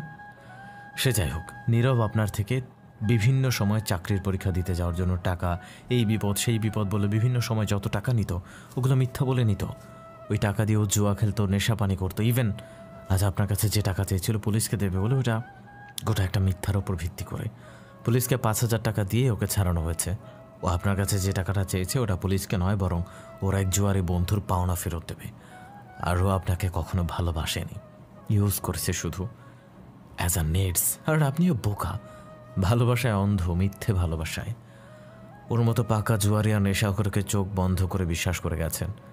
আপনার মনে হয় আপনার বাবা মা জোর জবরদস্তি করে আপনার বিয়ে দিয়েছে, আপনাকে কষ্ট দিয়েছে, অথচ আপনি এটা বুঝলেন না যে তারা যা করেছে আপনার ভালোর জন্য করেছে। একটা কথা মাথায় রাখবেন, মা বাবা কখনো সন্তানের খারাপ চায় না, সন্তানকে কষ্ট দিতে চায় না। মা বাবা চান তার সন্তান যেন সবসময় ভালো থাকে। ভুল মানুষকে জীবনসঙ্গী হিসেবে বেছে নিয়ে সারা জীবন কষ্ট না পায়। আর লাস্টলি সব দিক বিবেচনা করে এটাই প্রমাণিত হয় কেউই আপনার উপর অবিচার করেনি, আপনি নিজেই নিজের ওপর অবিচার করে গেছেন এতগুলো দিন যাবৎ। মেজর সাইম ইব্রাহিমের দিকে অবাক চকিত দৃষ্টিতে তাকিয়ে আছে তাহমিনা। এতক্ষণ যাবৎ এসব কি বললো সাইম? এসব কি সত্যি? তাহমিনা ভাবতে পারছে না। চটজলদি ও সাইমকে জিজ্ঞাসা করল, আপনি মিথ্যে বলছেন তাই না? আমার মন ভোলানোর জন্য আপনি এইসব বলছেন? নীরবের সম্পর্কে বাজে কথা বলবেন না দয়া করে। আপনার ব্রেন বড্ড দুর্বল তাহমিনা, না হলে এতটুকু ভাবতেন আমি যদি মিথ্যাই বলি তবে নীরবের সম্পর্কে আজকে আপনার সাথে দেখা করে টাকা দেওয়ার কথা জানলাম কিভাবে? কিভাবে? আমার এক বন্ধুর সাহায্যে। ও সাইবার ক্যাফের একজন ওয়ার্কার প্লাস হ্যাকার। ওর মাধ্যমে আপনার ফেসবুক অ্যাকাউন্ট বের করে হ্যাক করিয়েছি। আমার ধারণা ছিল আপনি আবার ছেলেটার সাথে কন্ট্যাক্ট করতে পারেন, যেটা বাজে পর্যায়ের। তারপর দেখলাম আপনার পুরাতন প্রেমিকের সাথে আপনার পুনরায় যোগাযোগ হলো, দেখা করার স্থান ঠিক হলো। তখনই আমি ঢাকা থেকে ব্যাক করেছি। আমার পৌঁছাতে প্রায় 2:30 বেজেছিল। একটা ক্যাফেটেরিয়া ছিলাম। নির্ধারিত সময়ে আপনার আর আপনার প্রেমিকের যেখানে দেখা হওয়ার কথা ছিল সেখানে গেলাম। তারপর আপনার আশিক আসতেই তাকে উঠিয়ে নিয়ে গেলাম বন্ধুর গোডাউনে। সেখানে এলো পাথারি পিটিয়েছি। সাইমের সহজ স্বীকারোক্তিতে অবাক হলো তাহমিনা। কত সুন্দর অকপটে বলে দিল কথাগুলো। কি আশ্চর্য, আপনি ওকে মেরেছেন? কেমন আছে ও? কি অবস্থা? তখন আমার মাথা ভীষণ গরম ছিল, বুঝলেন? আর মাথা গরম থাকলে আমি মানুষ খুন করা বাদে সব কিছু করতে পারি। Take it easily. আপনার কথা আমি বিশ্বাস করব কি করে? ওয়াই? ওয়েট, আপনাকে কিছু দেখাই। পকেট হাতড়ে সেলফোন বের করলো সাইম। তারপর একটা ভিডিও চালু করে তাহমিনার সামনে ফোনটা ধরল। ফোনের ভিডিওতে দেখা যাচ্ছে একটা গোডাউন জাতীয় জায়গায় চেয়ারে বসে আছে নীরব। অকপটে সব সত্য স্বীকার করছে নিজের দোষ। ওর স্বীকারোক্তির মাঝে কোনো অনুতপ্ত কিংবা আফসোস বোধ নেই। তাহমিনা বিমূঢ় হয়ে দেখল পুরোটা। স্তব্ধ বনে রইল ও। অবিশ্বাস্য দৃষ্টিতে ফোনের দিকে তাকিয়ে রইল। ভিডিও শেষ হতেই ফোন গুটিয়ে নিয়ে সাইম বলল, রিয়েলাইজ করেছিলাম আপনার বিশ্বাস নাও হতে পারে আমার কথা, তাই এই ভিডিও করে রেখেছি। ব্যাটার হাত পা একটু ইনজিওর্ড করেছি জাস্ট। হসপিটালে অ্যাডমিট করে বিল পে করে দেওয়া আছে। আগামীকাল রিলিজ পেয়ে যাবে। ওয়ারেন্ট করে এসেছি। এখান থেকে সোজা নিজের বাড়িতে ফিরে যাবে। এরপর আপনার নাম আর মনেও নেবে না। তাহমিনার হঠাৎ কি যেন হলো। দ্রুত উঠে গিয়ে ব্যালকনির দিকে ছুটে গেল ও। সাইমও পেছনে ছুটল। তাহমিনা ব্যালকনির উপরে ওঠার চেষ্টা করছিল। সাইম দ্রুত এগিয়ে গিয়ে টেনে নামালো ওকে। তারপরে রুমে টেনে বিছানার উপর বসিয়ে রাখলো জোরপূর্বক। তাহমিনার নিঃশ্বাস আটকে আসছিল। বুকে হাত রেখে কোনো মতে শ্বাস টেনে ও বলল, আমি বাঁচতে চাই না। এই চরম প্রতারণা নিয়ে বাঁচতে চাই না আমি। যাকে ভালোবেসেছিলাম, বিশ্বাস করেছিলাম, সেই আমার মিথ্যে প্রমাণ করলো। মরে যাব আমি। কান্নায় গলা আটকে আসছিল তাহমিনার। সাইম ওকে কাছে টেনে নিল। পিঠে হাত রেখে জড়িয়ে ধরে বলল, you can survive Tahmina, you can do this. আপনার দুঃখ জগতের সর্বোচ্চ দুঃখ নয়। যে দেখুন কত মানুষের হাত পা নেই, অন্ধ, কালো, বোবা, 2 বেলা খেতে পারে না। ফিলিস্তিনিদের দেখুন না, ওরা ঠিকমতো খেতে পারছে না। না খেতে পেয়ে অত্যাচারে হাড্ডিসার কঙ্কাল হয়ে গেছে। তবু সৃষ্টিকর্তার উপর ভরসা উঠায়নি। ওদের দুঃখ ও কষ্টের তুলনায় আপনার দুঃখ খুবই সামান্য, অতি নগণ্য। তাই সুন্দরভাবে শ্বাস প্রশ্বাস নিয়ে বেঁচে আছেন, এটুকুর জন্য শুকরিয়া আদায় করুন। 2 হাত, 2 পা, শরীরের প্রতিটি অঙ্গ অক্ষত আছে আপনার। 3 বেলা খেতে পারছেন। মা, বাবা, পরিবার, পরিজন সবাই আছে। কিছুই হারাননি আপনি। যা গেছে তা মোহ। তবুও যদি এসবের জন্য আপনি স্বেচ্ছায় নিজের জীবন দিতে চান, তবে আল্লাহ নারাজ হবে। তাহমিনা মাথা এলিয়ে রাখল সাইমের কাঁধের উপর। আপাতত ওর হুঁশ জ্ঞান নেই। ব্রেন কাজ করা বন্ধ করে দিয়েছে। নীরবের প্রতি ঘৃণা আনতে পারছে না ও। তবে চরম তিক্ততা কাজ করছে। এত দারুণভাবে ঠকে গেল। তাহমিনা কোনো মতে স্পষ্ট স্বীকারোক্তি করল, আমার কষ্ট হচ্ছে সাহেব, অনুতাপ বোধও হচ্ছে। মা বাবাকে একটা ফালতু ছেলের জন্য আঘাত করেছি আমি। তারা আমায় বদদোয়া দেবেন, আমি ধ্বংস হয়ে যাব। বাবা মা কখনো সন্তানকে বদদোয়া দেয় না তাহমিনা। আপনার সত্যি এখনো বাস্তব বোঝ হয়নি। আপনি সময় নিন, তবে আমি আপনাকে ছাড়ব না। আপনি যতই ভুল করেন শুধরে দেওয়ার চেষ্টা করব। আমার মা আমাকে ভালো শিক্ষা দিয়েছেন। আমাদের বংশে ডিভোর্স নামক কোনো শব্দ কখনোই কেউ উচ্চারণ করেনি। তাহমিনা মাথা উঠিয়ে তাকালো সাইম ইব্রাহিমের দিকে। এই লোকটাকে গতকাল দেখে সে যতটা কঠোর ভেবেছিল, বর্তমানে লোকটার আচরণে সম্পূর্ণ ভিন্ন মনে হচ্ছে। তাহমিনার মাথায় হাত বুলিয়ে দিয়ে সাইম বলল, আর কখনো মরার কথা বলবে না তাহমিনা। জগতে মৃতদের কথা কেউ মনে রাখে না, তাদের জন্য দুঃখ পুষে রাখে না। সে যতই কাছের মানুষ হোক, মৃতদের সহজেই সবাই ভুলে যায়। তাই মরে গিয়ে আপনার কোনো লাভ হবে না। জীবনকে নতুনভাবে উপলব্ধি করতে শিখুন। জীবনকে উপলব্ধি করতে আমি শেখাবো আপনাকে। তাহমিনার ঘুমানোর ব্যবস্থা করে দিল সাইম। বিছানা ঠিক করে বালিশ পেতে দিল। তাহমিনা বালিশে মাথা রেখে হাঁটু মুখের কাছে গুজে জড়সড় হয়ে শুয়ে পড়ল। শাড়ির আঁচল গায়ে টেনে টুনে ইতস্তত করতে লাগলো। সাইম লক্ষ্য করল ব্যাপারটা। তাই আলমিরা থেকে একটা সূক্ষ্ম পাতলা কাঁথা এনে তাহমিনার গায়ে জড়িয়ে দিল। তাহমিনা মাথা উঠিয়ে সাইমের দিকে তাকিয়ে কৃতজ্ঞতা সূচক হাসি দিল। তাহমিনার কানের কাছে মুখ এনে সাইম ফিস ফিস করে বলল, ঘুমিয়ে পড়ুন তাহমিনা। জীবনের নতুন সূচনা নিয়ে সুন্দর একটা স্বপ্ন দেখুন। তারপর একটা নতুন সকালে আমাদের সাক্ষাৎ হবে। শুভরাত্রি। কথাগুলো বলে কিঞ্চিত হেসে পাশের ঘরে চলে গেল সাইম। তাহমিনা ঘুমে বিভোর হলো, স্বপ্নের জগতে হারিয়ে গেল, যেখানে সে শুধুমাত্র একটা নির্দিষ্ট গণ্ডির মধ্যে আটকে নেই। স্বপ্নে সে গোটা জগৎকে চিনছে, যেই স্বপ্নের কোথাও নীরব নামক ছেলেটি নেই। আছে তাহমিনার পরিবার, আত্মীয় স্বজন, বন্ধু বান্ধব, আর স্বপ্নে হঠাৎ করে হানা দিল একটা আবছা মুখ। ধীরে ধীরে তা পরিষ্কার হলো। তাহমিনা স্পষ্ট দেখতে পেল মেজর সাইম ইব্রাহিমকে। স্বপ্নের কোথাও এক জায়গায় মেজর সাইম রয়েছে। আরও কিছু মানুষের আনাগোনা দেখা গেল স্বপ্নে। সাইমের পরিবার। তাহমিনা বুঝতে পারল না স্বপ্নে এক মানুষের বিচরণ বাড়ছে কিভাবে। স্বপ্নের মধ্যেও আশ্চর্য হলো সে, তবে মনে বিষাদ আসলো না। কোনো এক অজানা কারণে ঘুমের ঘড়ি ওই ঠোঁটের কোণে কিঞ্চিত এক টুকরো হাসি ফুটে উঠল। ঘুম এবং স্বপ্নের রাজ্যে ধীরে ধীরে তলিয়ে গেল তাহমিনা। নব্য ভোরের নতুন সূর্য উঠেছে। তাহমিনার নতুন সকালে শুরুতে হলো চায়ের কাপের টুংটাং শব্দে। পিট পিট করে চোখ মেলে তাকাতেই দেখল সামনে দাঁড়িয়ে আছে সাইম ইব্রাহিম, চায়ের কাপ রাখা টি টেবিলে। তাহমিনা উঠে বসে আর মোড়া ভাঙে। ওয়াশরুমে চলে যায় ফ্রেশ হতে। বের হয়ে এসে দেখে সাইম চায়ের কাপ ট্রেতে নিয়ে বিছানার উপর রেখে বসে আছে। বালিশ কাঁথা একপাশে গুছিয়ে রেখেছে। তাহমিনা মনে মনে আশ্চর্য হয়ে বলে, লোকটা ভীষণ কাজের তো। বিছানার ওপর সাইমের সামনে এসে বসতে তাহমিনাকে উদ্দেশ্য করে সাইম বলে, চায়ে কতটুকু চিনি খান আপনি? আমার জানা নেই, তাই দেয়া হয়নি। 4 চামচ দিলেই হবে। সাইম ট্রের উপরে রাখা চিনির বয়াম থেকে চা চামচে চিনি উঠিয়ে চায় মেশাতে ব্যস্ত হলো। তাহমিনা এক ধ্যানে তাকিয়ে দেখতে থাকে, জিজ্ঞাসা করে বসে, চা বানিয়েছে কে? আপনি? না, মা বানিয়েছেন। এখন নাস্তা তৈরি করছেন সবার জন্য। চায়ের টোস্ট ভিজিয়ে খেয়ে দেয় তাহমিনা।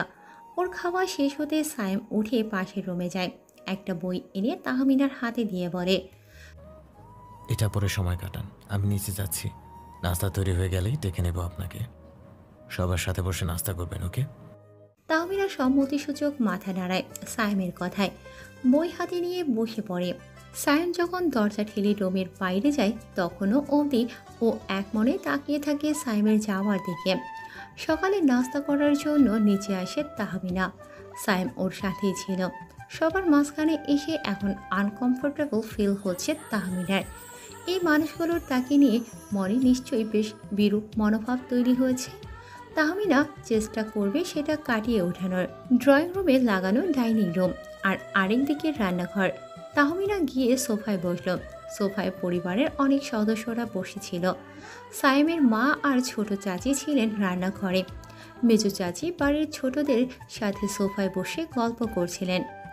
তাহমিনার পাশে গিয়ে বসে ওর হাত টেনে কানে ফিস ফিস করে সাইম বলল, মেজো চাচিকে সালাম দিয়ে কথা বলুন। চাচি খুব মিশুক মানুষ, সহজে মিশে যাবেন। সাইমের কথা মতো আঁক বাড়িয়ে পাশে বসে থাকা মেজো চাচিকে সালাম দিল তাহমিনা। মেজো চাচিও হেসে সালামের জবাব দিয়ে টুকটাক প্রশ্ন করতে লাগলেন তাহমিনাকে। তাহমিনাও সুন্দরভাবে জবাব দিতে লাগলো।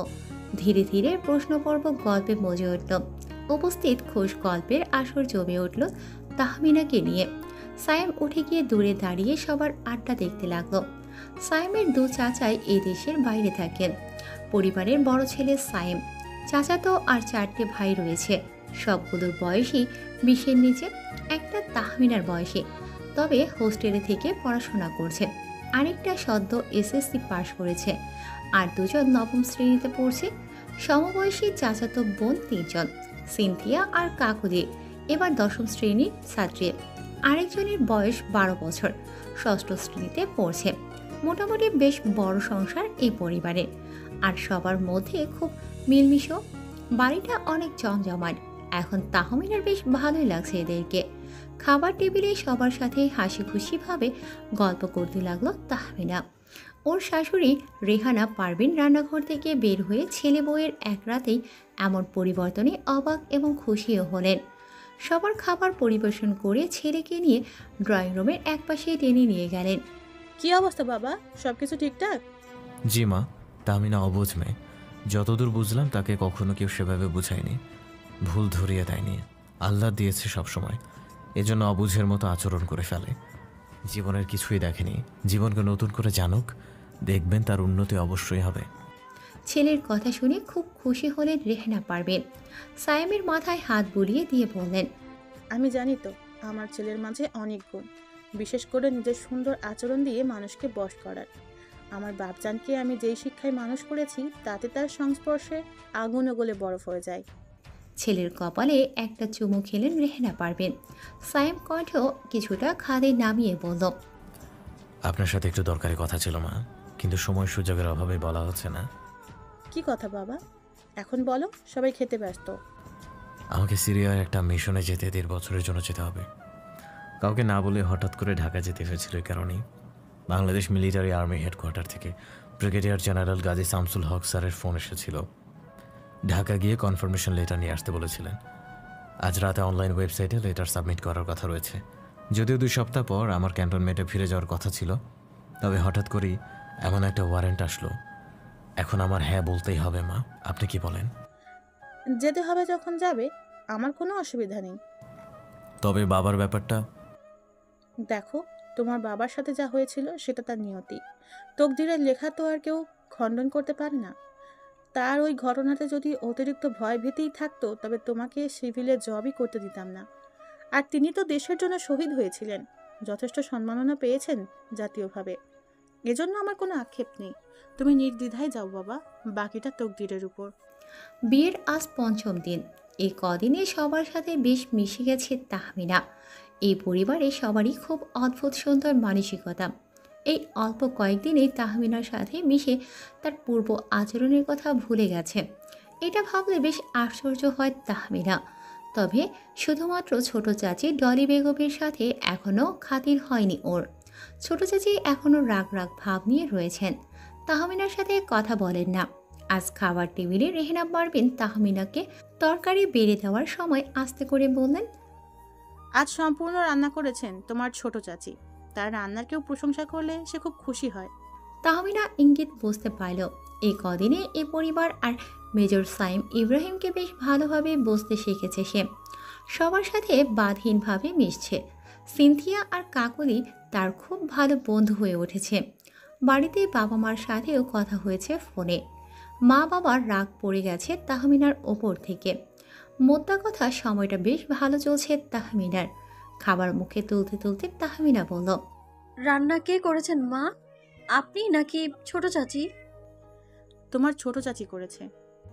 তাহমিনার সামনের চেয়ারে বসে থাকা ডলি বেগমের দিকে তাকিয়ে মিষ্টি করে হেসে বলল, রান্নাটা অনেক ভালো হয়েছে চাচি, আপনার হাতের রান্না দারুণ তো। তুমিও এবার থেকে আমাদের সাথে একটু রান্নাঘরে এসো বাবু, তখন রান্না আরও ভালো হবে। কিন্তু আমি তো রান্না জানি না চাচি, তাতে কি, আপনারা শিখিয়ে দেবেন না? অবশ্যই দেব, কেন দেব না? তুমি তো আমাদের ঘরেরই বউ। আজ ছিল জুম্মাবার। গত 2 দিন যাবৎ মেজরের দেখা পায়নি তাহমিনা। পরশু সকালে ঘুম থেকে ওঠার পর থেকেই লোকটার দেখা নেই। মেজর নাকি আবার ঢাকা গেছে। কেউ জানে না কেন গেছে, শুধুমাত্র তাহমিনার শাশুড়ি জানেন। সিনথিয়ার আর কাকুলের কাছ থেকে শুনেছে কি একটা কাজের জন্য কাগজপত্র নিয়ে অনেক দৌড়াদৌড়ি করতে হচ্ছে সায়েমকে। ঢাকা থেকে বাড়ি, আবার বাড়ি থেকে ঢাকা, এভাবে জার্নি করতে হচ্ছে। কি কাজ তা জানে না তাহমিনা, তবে তার ভীষণ ইচ্ছে করছে লোকটাকে দেখার। কেন, তার কোনো কারণ জানা নেই ওর। শুধু জানে লোকটাকে না দেখতে পারলে এই 2 দিনেই বড্ড হাসপাস লাগছে তাহমিনার। কেন যেন নিজের বাপজানের পরে দ্বিতীয় কোনো পুরুষকে এত সুন্দর সাবলীল মনে হয়েছে তাহমিনার। কই, নীরবকে নিয়ে তো কখনো এমন ভাবনা মাথায় আসেনি। তাহলে কি নীরব সত্যিই তাহমিনার মোহ ছিল, ভালোবাসা নয়? কথাগুলো ভাবতে ভাবতে তাহমিনার এও মাথায় আসে, নীরবের সাথে তার সম্পর্কের মূল কথা ছিল টাকা। যখনই তাদের কথা হতো নীরব তার এই সমস্যা সেই সমস্যার কথা বলতো, টাকা ধার চাইতো। বেশিরভাগ কথাবার্তা হতো ফোনে, আর নীরব টাকা নিত বিকাশের মাধ্যমে। কথাগুলো মনে পড়লে নিজেকে দুনিয়ার শ্রেষ্ঠ নির্বোধ মনে হয় তাহমিনার। আর ভাবতে পারে না নিজের সেই নির্বুদ্ধিতার কথা। মাত্র ছাদ থেকে এসেছে তাহমিনা। সিনথিয়া আর কাকলির সাথে ছাদে গল্প করছিল। এবারের ছাদে অনেক ফুল গাছ আছে। তাহমিনাকে সাহেব বলে গেছে ফুল গাছ দেখতে, ফুল গাছের যত্ন নিতে। ফুল গাছের পরিচর্যা করলে মন ভালো থাকে। তাহমিনা তাই এবারের ফুল গাছগুলোকে নিজের মতো করে আপন করে নিয়েছে, পরিচর্যা করছে প্রতিদিন। এমনকি ওর এই ফুল প্রেম দেখে বাড়ির সদস্যরা পরামর্শ করে হাই স্কুলের পাশের নার্সারিটা থেকে আরও কিছু গাছ আনিয়েছে। সন্ধ্যা নেমেছে মাত্র। ড্রেসিং টেবিলের আয়নার সামনে টুলে বসে চুল আঁচড়াচ্ছিল তাহমিনা। এমন সময় নিচতলা থেকে কাকুলির চেল্লানো শোনা গেল।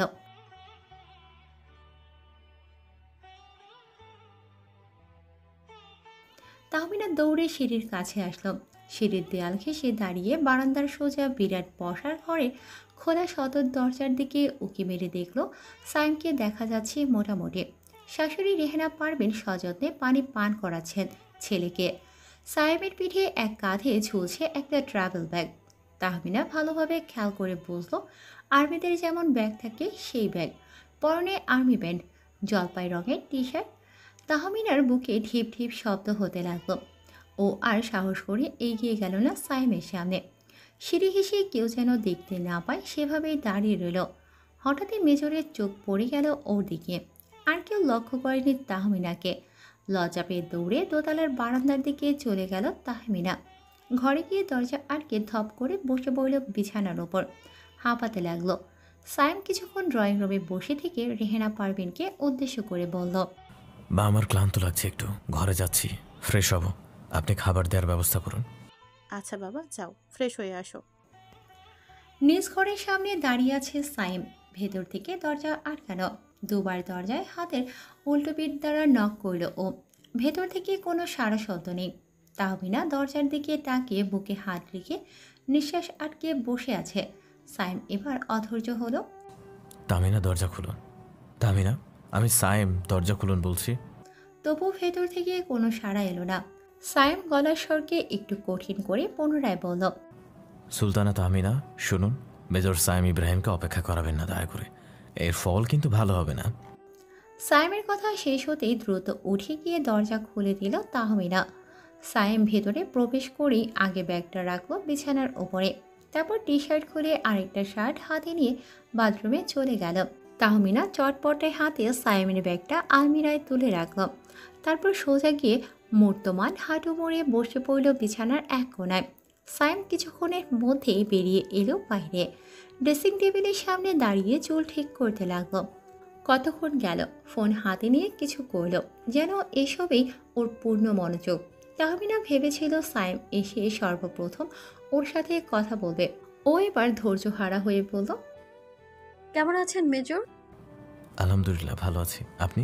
এই তো আছি। এই তো আছি মানে কেমন আছেন? আপনার কথা খুব মনে পড়ছিল। আপনাকে ছাড়া বাড়িটা ফাঁকা ফাঁকা লাগছিল। তা হঠাৎ আমার কথা মনে পড়ছিল যে? আরো মানুষ তো ছিল বাড়িতে, তাদের সাথে সময় কাটাননি? কাটিয়েছি, তবে তবে কি? জানেন, আমি গতকাল রাতেও একটা দারুণ স্বপ্ন দেখেছি। কেমন স্বপ্ন? খুব ভালো স্বপ্ন। স্বপ্নে আমি পাহাড় আর সমুদ্র ভ্রমণে গিয়েছিলাম। তারপর ক্রিস্টোফার কলম্বাস যেভাবে আমেরিকা আবিষ্কার করেছিল সেভাবে একটা দেশ আবিষ্কার করে ফেললাম। সেই দেশটা কত রঙিন জানেন আপনি? কি অদ্ভুত স্বপ্ন, তাই না? এটা আপনার আবিষ্কৃত স্বপ্নের দেশ তাহমিনা। যেখানে আপনার কাছে মনে হয়েছে দেশটা রঙিন, সেরকমই আপনার জীবনটা আগাগোড়াই রঙিন। শুধু অপাত্রে নিজের জীবন দান করে ফেলতে চেয়েছিলেন। বুঝেছেন? জি, বুঝেছি। তাহমিনা ভদ্রতা সূচক মাথা নাড়ায়। সাইম এক মনে তাহমিনাকে দেখতে থাকে। তাহমিনা লজ্জায় মাথা নিচু করে রাখে। মেয়েটার এই কদিনে বেশ কিছু আচরণে পরিবর্তন হয়েছে। আগে একটা স্বাভাবিক হ্যাঁ বলার মাঝেও যেই উগ্রতা বিরাজ করত, এখন সেটা নেই, বরং অনেক বেশি সুশীল হয়ে গেছে। এক পর্যায়ে সাইম বলল, তা কি যেন বলছিলেন? আমাকে মিস করছিলেন নাকি? হ্যাঁ, মানে? তাহমিনা, আপনি মাত্র এই দুদিনই মিস করা শুরু করলেন, তাহলে 1.5 বছর দূরত্ব সইতে পারবেন? মানে? তাহমিনা সাইমের কথা বুঝতে না পেরে প্রশ্ন করল। সাইম উঠে গিয়ে আলমিরার ভেতরে রাখা ব্যাগ থেকে কিছু কাগজপত্র বের করে নিয়ে এলো। সেগুলো তাহমিনার হাতে ধরিয়ে দিল। পড়ুন। তাহমিনা কাগজগুলো পড়তে লাগলো। যদিও পুরোপুরি বুঝলো না, তবে যতটুকু বুঝলো তা হলো সাইমকে 1.5 বছরের জন্য সিরিয়া নামক দেশটাতে যেতে হচ্ছে। ব্যাপারটা বুঝতে পেরে মুহূর্তের মধ্যেই তাহমিনার চেহারার রং পরিবর্তন হয়ে কালো হয়ে গেল। বিষাদে ছেয়ে গেল সরল মুখখানা। ওর মুখের দিকে তাকিয়ে ঠোঁট কামড়ে রাখলো সাইম। এই মুখটাতে কত মায়া! এই মায়া তাকে অল্প কয়েকদিনেই গ্রাস করে নিয়েছে সম্পূর্ণভাবে। বিশেষ করে মেয়েটার সরলতা আর বোকামিতে দূরে ঠেলে দিতে পারেনি মেজর সাইম ইব্রাহিম। এটাই এই মেয়েটার বিশেষত্ব বলে ধরে নিয়েছে সে। এখন এই বিষাদে ছেয়ে যাওয়া মুখটার দিকে তাকিয়ে বুকের করে চিনচিনে ব্যথা হচ্ছে সাইমের। ওদিকে মায়ের কান্না আর এদিকে তাহমিনার। এই দুজনেই তো বর্তমানে সাইমের জীবনের প্রধান অন্তরায়। এদের জন্যই তো এখন মন আটকে যায় কোথাও গিয়ে। সাইম আরও কিছুটা এগিয়ে বসলো তাহমিনার নিকটে। তাহমিনা মাথা হাঁটুতে লাগিয়ে নত হয়ে বসেছিল, যেন ওর মুখ ঠিকভাবে না দেখা যায়। সাইম ওর মুখ তুলল থুতনি ধরে। তাহমিনার মাথায় হাত বুলিয়ে দিয়ে বলল, আমাকে যেতে হবে তাহমিনা, থেকে যাওয়ার কোনো উপায় নাই। তাহমিনা কোনো কথা বলল না, চুপ করে রইল। সাইম আবারও বলল, আপনি আমার ব্যক্তিগত জীবন সম্পর্কে মোটামুটি জানলেও কর্মজীবনের ব্যাপারে বোধহয় খুব বেশি জানেন না।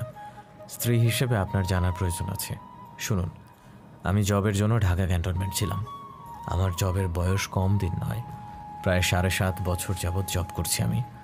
অনেক পরিশ্রম করে মেজর পদে প্রমোশন হয়েছে।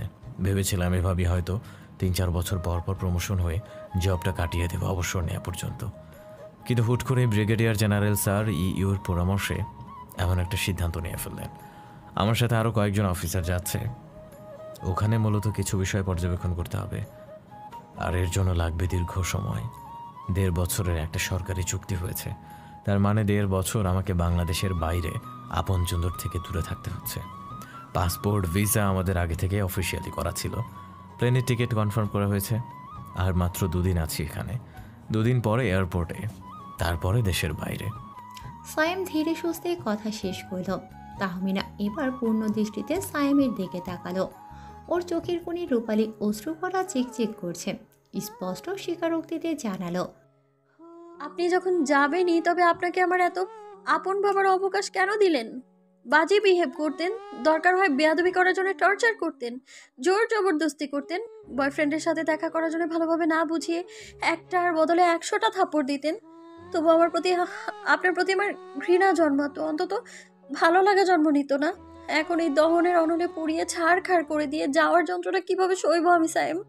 তাহমিনা, দেখুন, আমার আগে থেকেই অনেকগুলো বাজে অভ্যাস ছিল। এই কথা অনেকেই বলতো, এই যেমন উগ্রতা, বেয়াদবিপনা, স্পষ্টবাদিতা।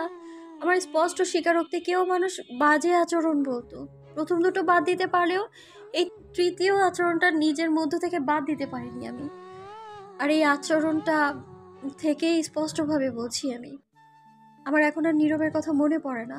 আশ্চর্যের ব্যাপার হলো, সেই দিন রাতে আপনি বোঝানোর পরে নীরবের কথা হয়তো 2-1 বার মনে পড়েছিল, তাও নিজের নির্বুদ্ধিতার কথা ভেবে আফসোস হওয়ার সূত্র ধরে।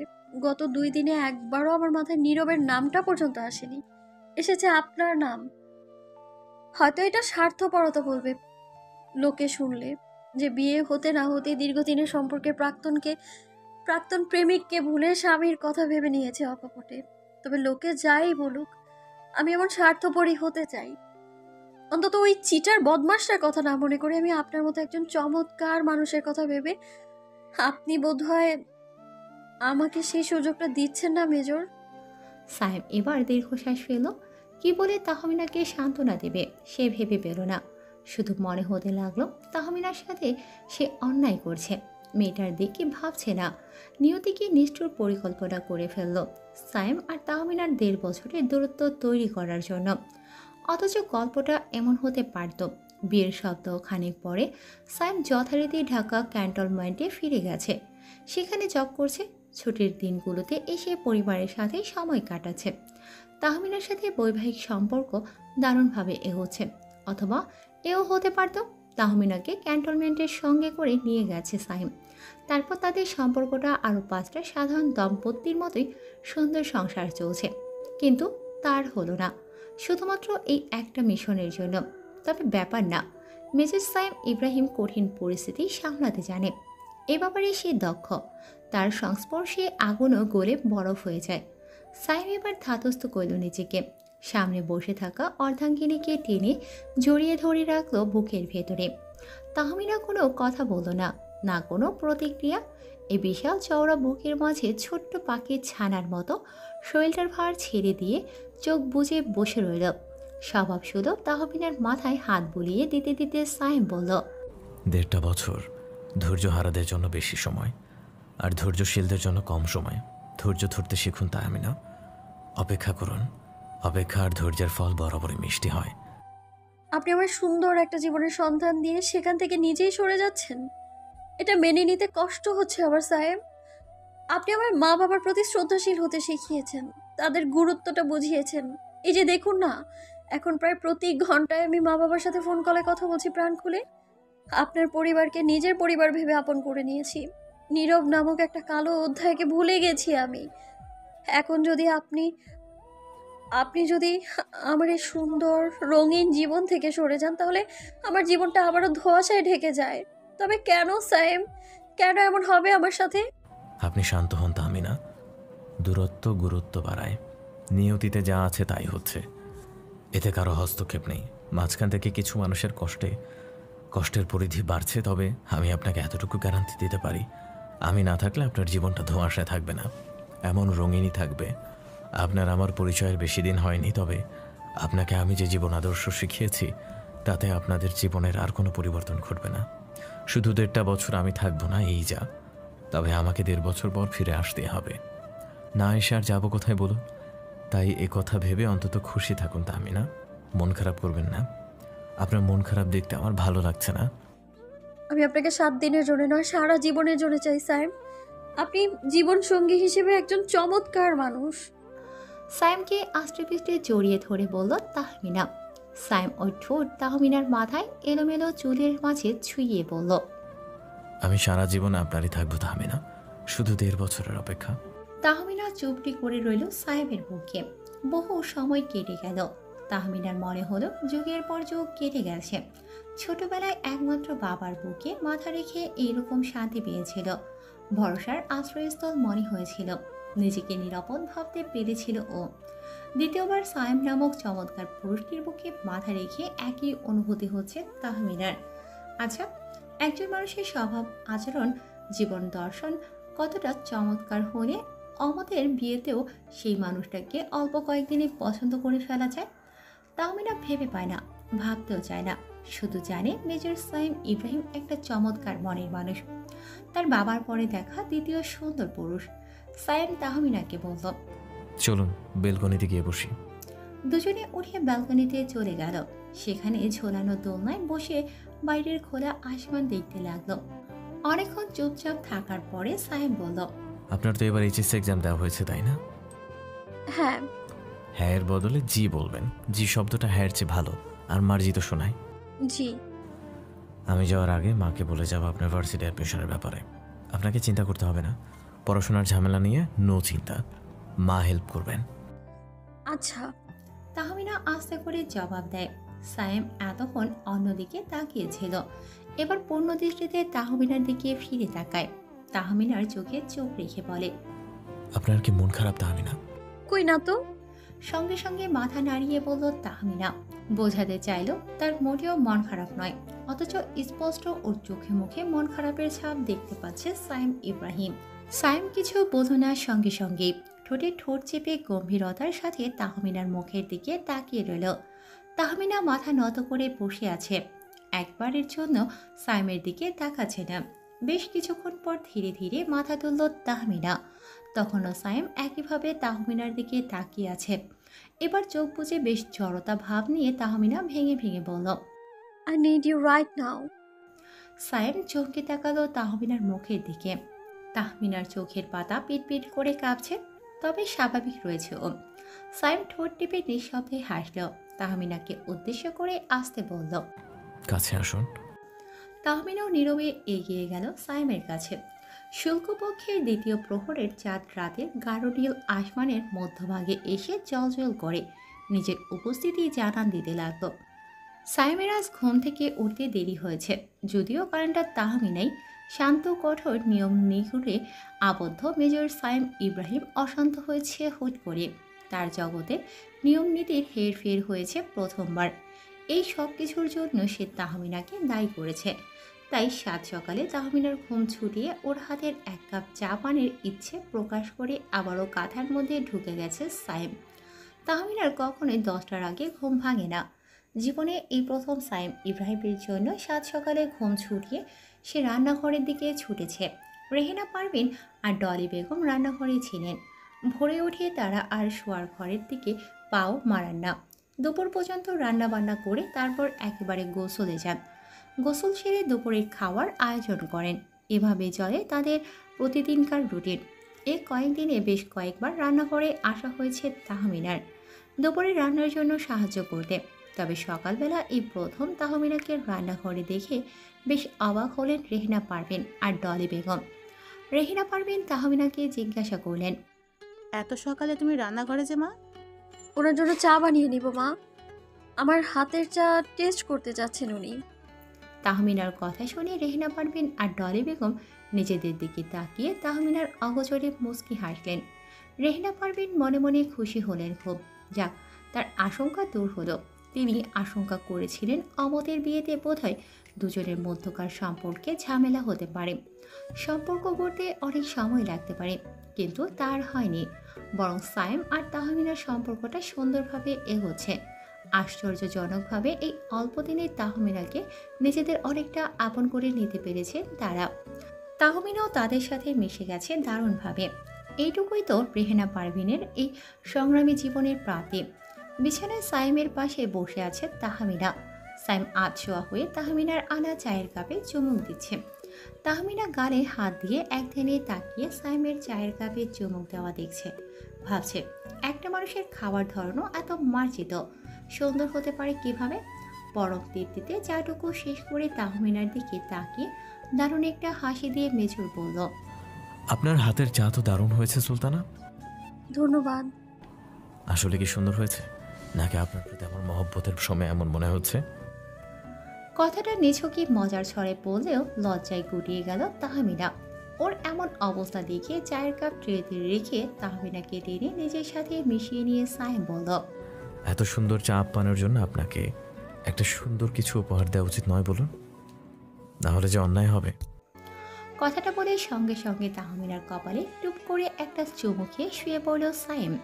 তাহমিনার লজ্জায় সম্পূর্ণ গুটিয়ে যায়। তাহমিনা হঠাৎই বলে, আপনি কি কখনো প্রেমিক পুরুষ হননি মেজর? আগে কখনো হওয়ার সুযোগ হয়নি, তবে এই যে এখন হচ্ছি আপনার জন্য। তবে ফ্লার্টিং করতে পারবেন আমার সাথে? দেখি আপনি কেমন ফ্লার্ট করতে পারেন। পারবো কিনা জানি না, চেষ্টা করতে পারি আপনার জন্য। শুরু করা যাক তবে। একদম লিগ্যাল ফ্লার্টিং করবেন কিন্তু। আপাতত মনে করুন আপনি প্রেমিক আর আমি আপনার প্রেমিকা। যথা আজ্ঞা সুলতানা। আপনি ভালোবাসেন আমায়? না বসার উপায় আছে? কতটা ভালোবাসেন? সীমাহীন সাগরের বুকে আকাশের বিশালতার সমান। এর বেশি কেন নয়, এতটুকুই ভালোবাসেন শুধু? এর বেশি ভালোবাসলে যে ভালোবাসা ডুবে যাবে। কেন, কিভাবে? টাইটানিক জাহাজ তুলনামূলক আকারে বেশি বড় বানানোয় একটা সামান্য ঠুনকো বরফের টুকরোয় ডুবে গিয়েছিল। সেরকমই তুলনামূলক বেশি ভালোবাসলে ঠুনকো কিছুর আক্রমণে ডুবেও যেতে পারে। সরুন, আপনার ফ্লার্টিং স্কিল ভালো না একদমই। এভাবে কেউ ফ্লার্টিং করে নাকি? যুক্তিহীন ফ্লার্টিং। কিসের সাথে কিসের তুলনা? কোথায় টাইটানিক আর কোথায় ভালোবাসা? সাইমের বুকে ঠেলা মেরে সরিয়ে দিয়ে হতাশার সুরে কথাটা বলল তাহমিনা। উঠে চলে যাবে তখনই সাইম ওকে টেনে বুকের উপর ফেলল। তাহমিনা হক চুকিয়ে গেল। ওকে নাস্তানাবোধ হতে দেখে সাইম হেসে ফেলল। তাহমিনাও খিলখিলিয়ে হেসে উঠল। আজ মেজর সাইম ইব্রাহিমকে বিদায় দেওয়ার দিন। বিকেলে সাইমের যাওয়ার কথা রয়েছে। সাইমের অনুরোধে আজ দুপুরের রান্নাটা তাহমিনাই করেছে। সাইম অবশ্য মজা করেই তাহমিনাকে রান্নার কথা বলেছিল, তবে তাহমিনা গুরুত্ব দিয়ে ভেবে নিল কথাটা। দুপুরে তাহমিনা রান্না করা খাবার খেয়ে ইব্রাহিমের মনে হয়েছিল এই মেয়ের এত গুণ, অথচ বেশিরভাগ খোলসে আবৃত করা। মেয়েটা কাউকে বসতে দেয় না, সাধারণত নিয়ে থাকে। বউ হিসেবে যে মেয়েটা এতটা চমৎকার হবে, উগ্র আচরণ থেকে যে এমন ভদ্রে উন্নীত হয়ে উঠবে, তা ভাবতেও পারেনি সাইম ইব্রাহিম। মেয়েটাকে তার দারুণভাবে মনে ধরে গেছে। এই সরল বোকাশোকা চেহারাটা একদম গেঁথে নিয়েছে হৃদয়ের মধ্যিখানে। বিকেলে সাইম ঢাকা হজরত শাহজালাল আন্তর্জাতিক বিমানবন্দরের উদ্দেশ্যে রওনা হবে। বিমানবন্দরে পৌঁছাতে প্রায় 3.25 ঘন্টার মতো সময় লাগবে। তারপর রাত 10টায় ফ্লাইট। বিকেল 3টা মাত্র মায়ের ঘর থেকে বের হয়ে এসেছে সাইম। এখনও সে যাওয়ার জন্য পোশাক আশাক পরিধান করেনি। রুমে গিয়ে ফর্মাল পোশাক পরবে। তার আগে এসেছিল মায়ের সাথে একান্তভাবে দেখা করে নিতে।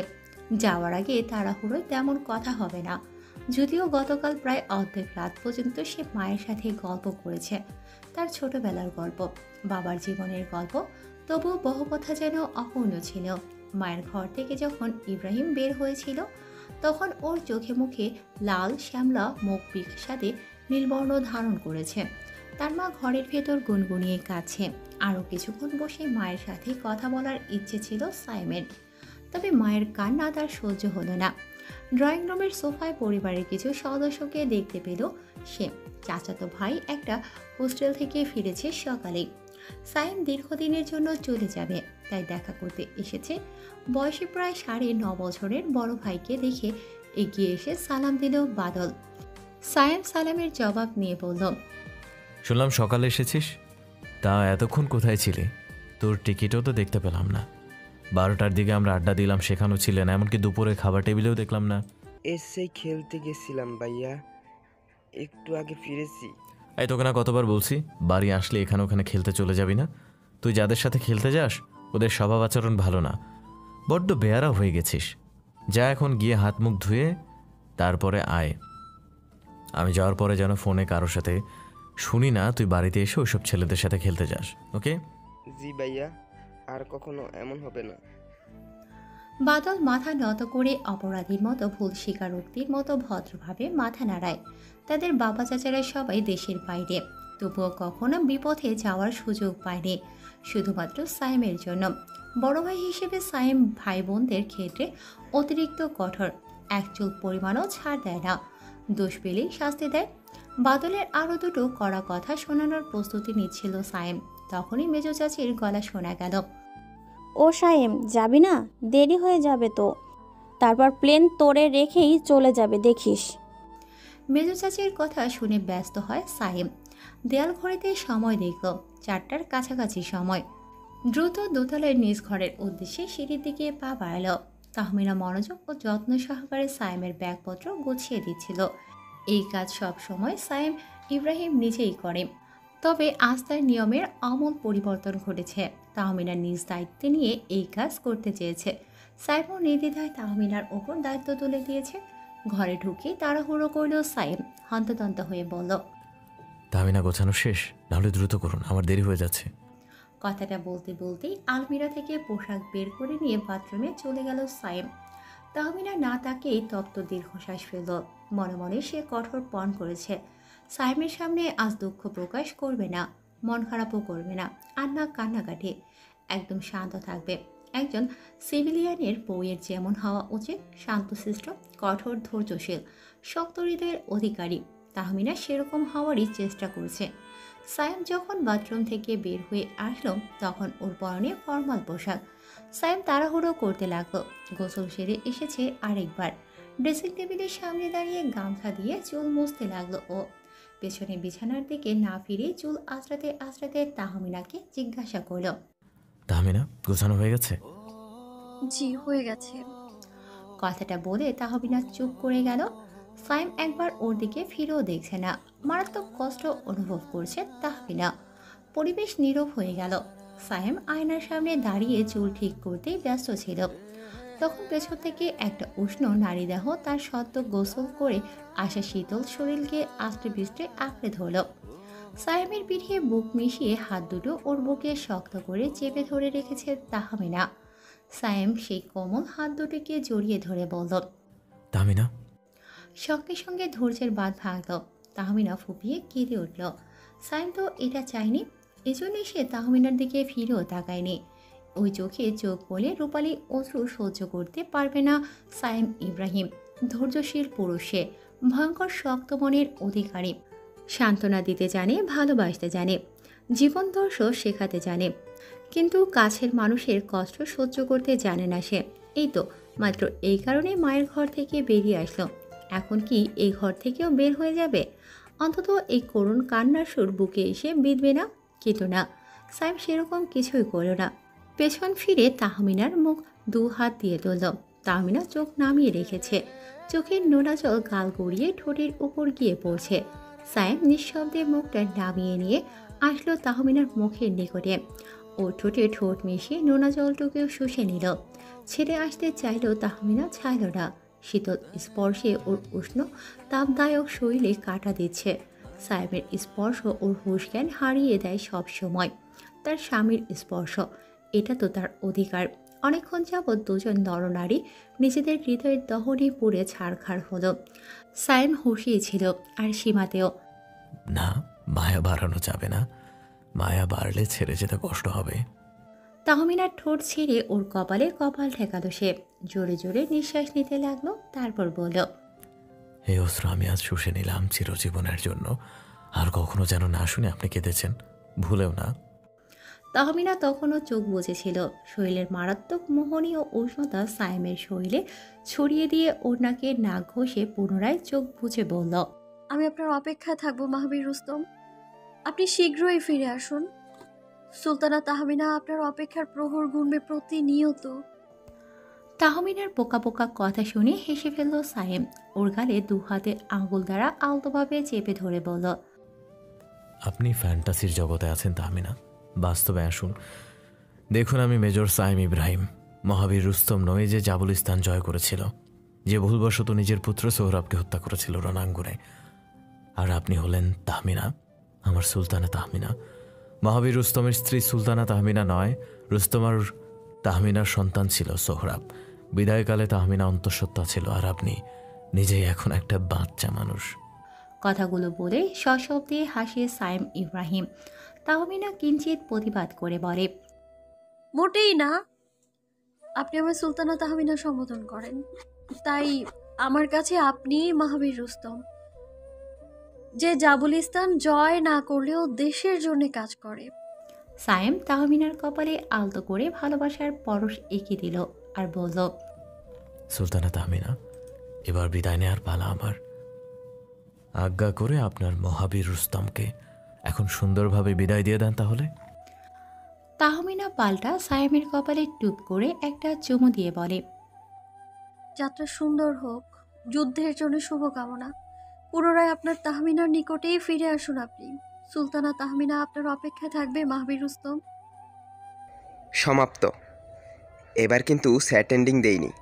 কেউ যদি বলেছে স্যাট এন্ডিং, তাহলে আচ্ছা, সমাপ্তি নিয়ে কেউ মনক্ষুণ্ণ হবেন না। এই গল্পের সিজন 2 আসবে, পরবর্তী গল্প শীঘ্রই আসবে। সবাই অপেক্ষা করবেন, আর আমাদের পাশে থাকবেন, আমাদের চ্যানেলের সাথে থাকবেন। আশা করি ভালো ভালো গল্প দিব। একটু লেট হয়ে যায়, তার জন্য খুবই দুঃখিত। ক্ষমা করে দিবেন, আর বেশি বেশি ভালোবাসা দিবেন। ধন্যবাদ।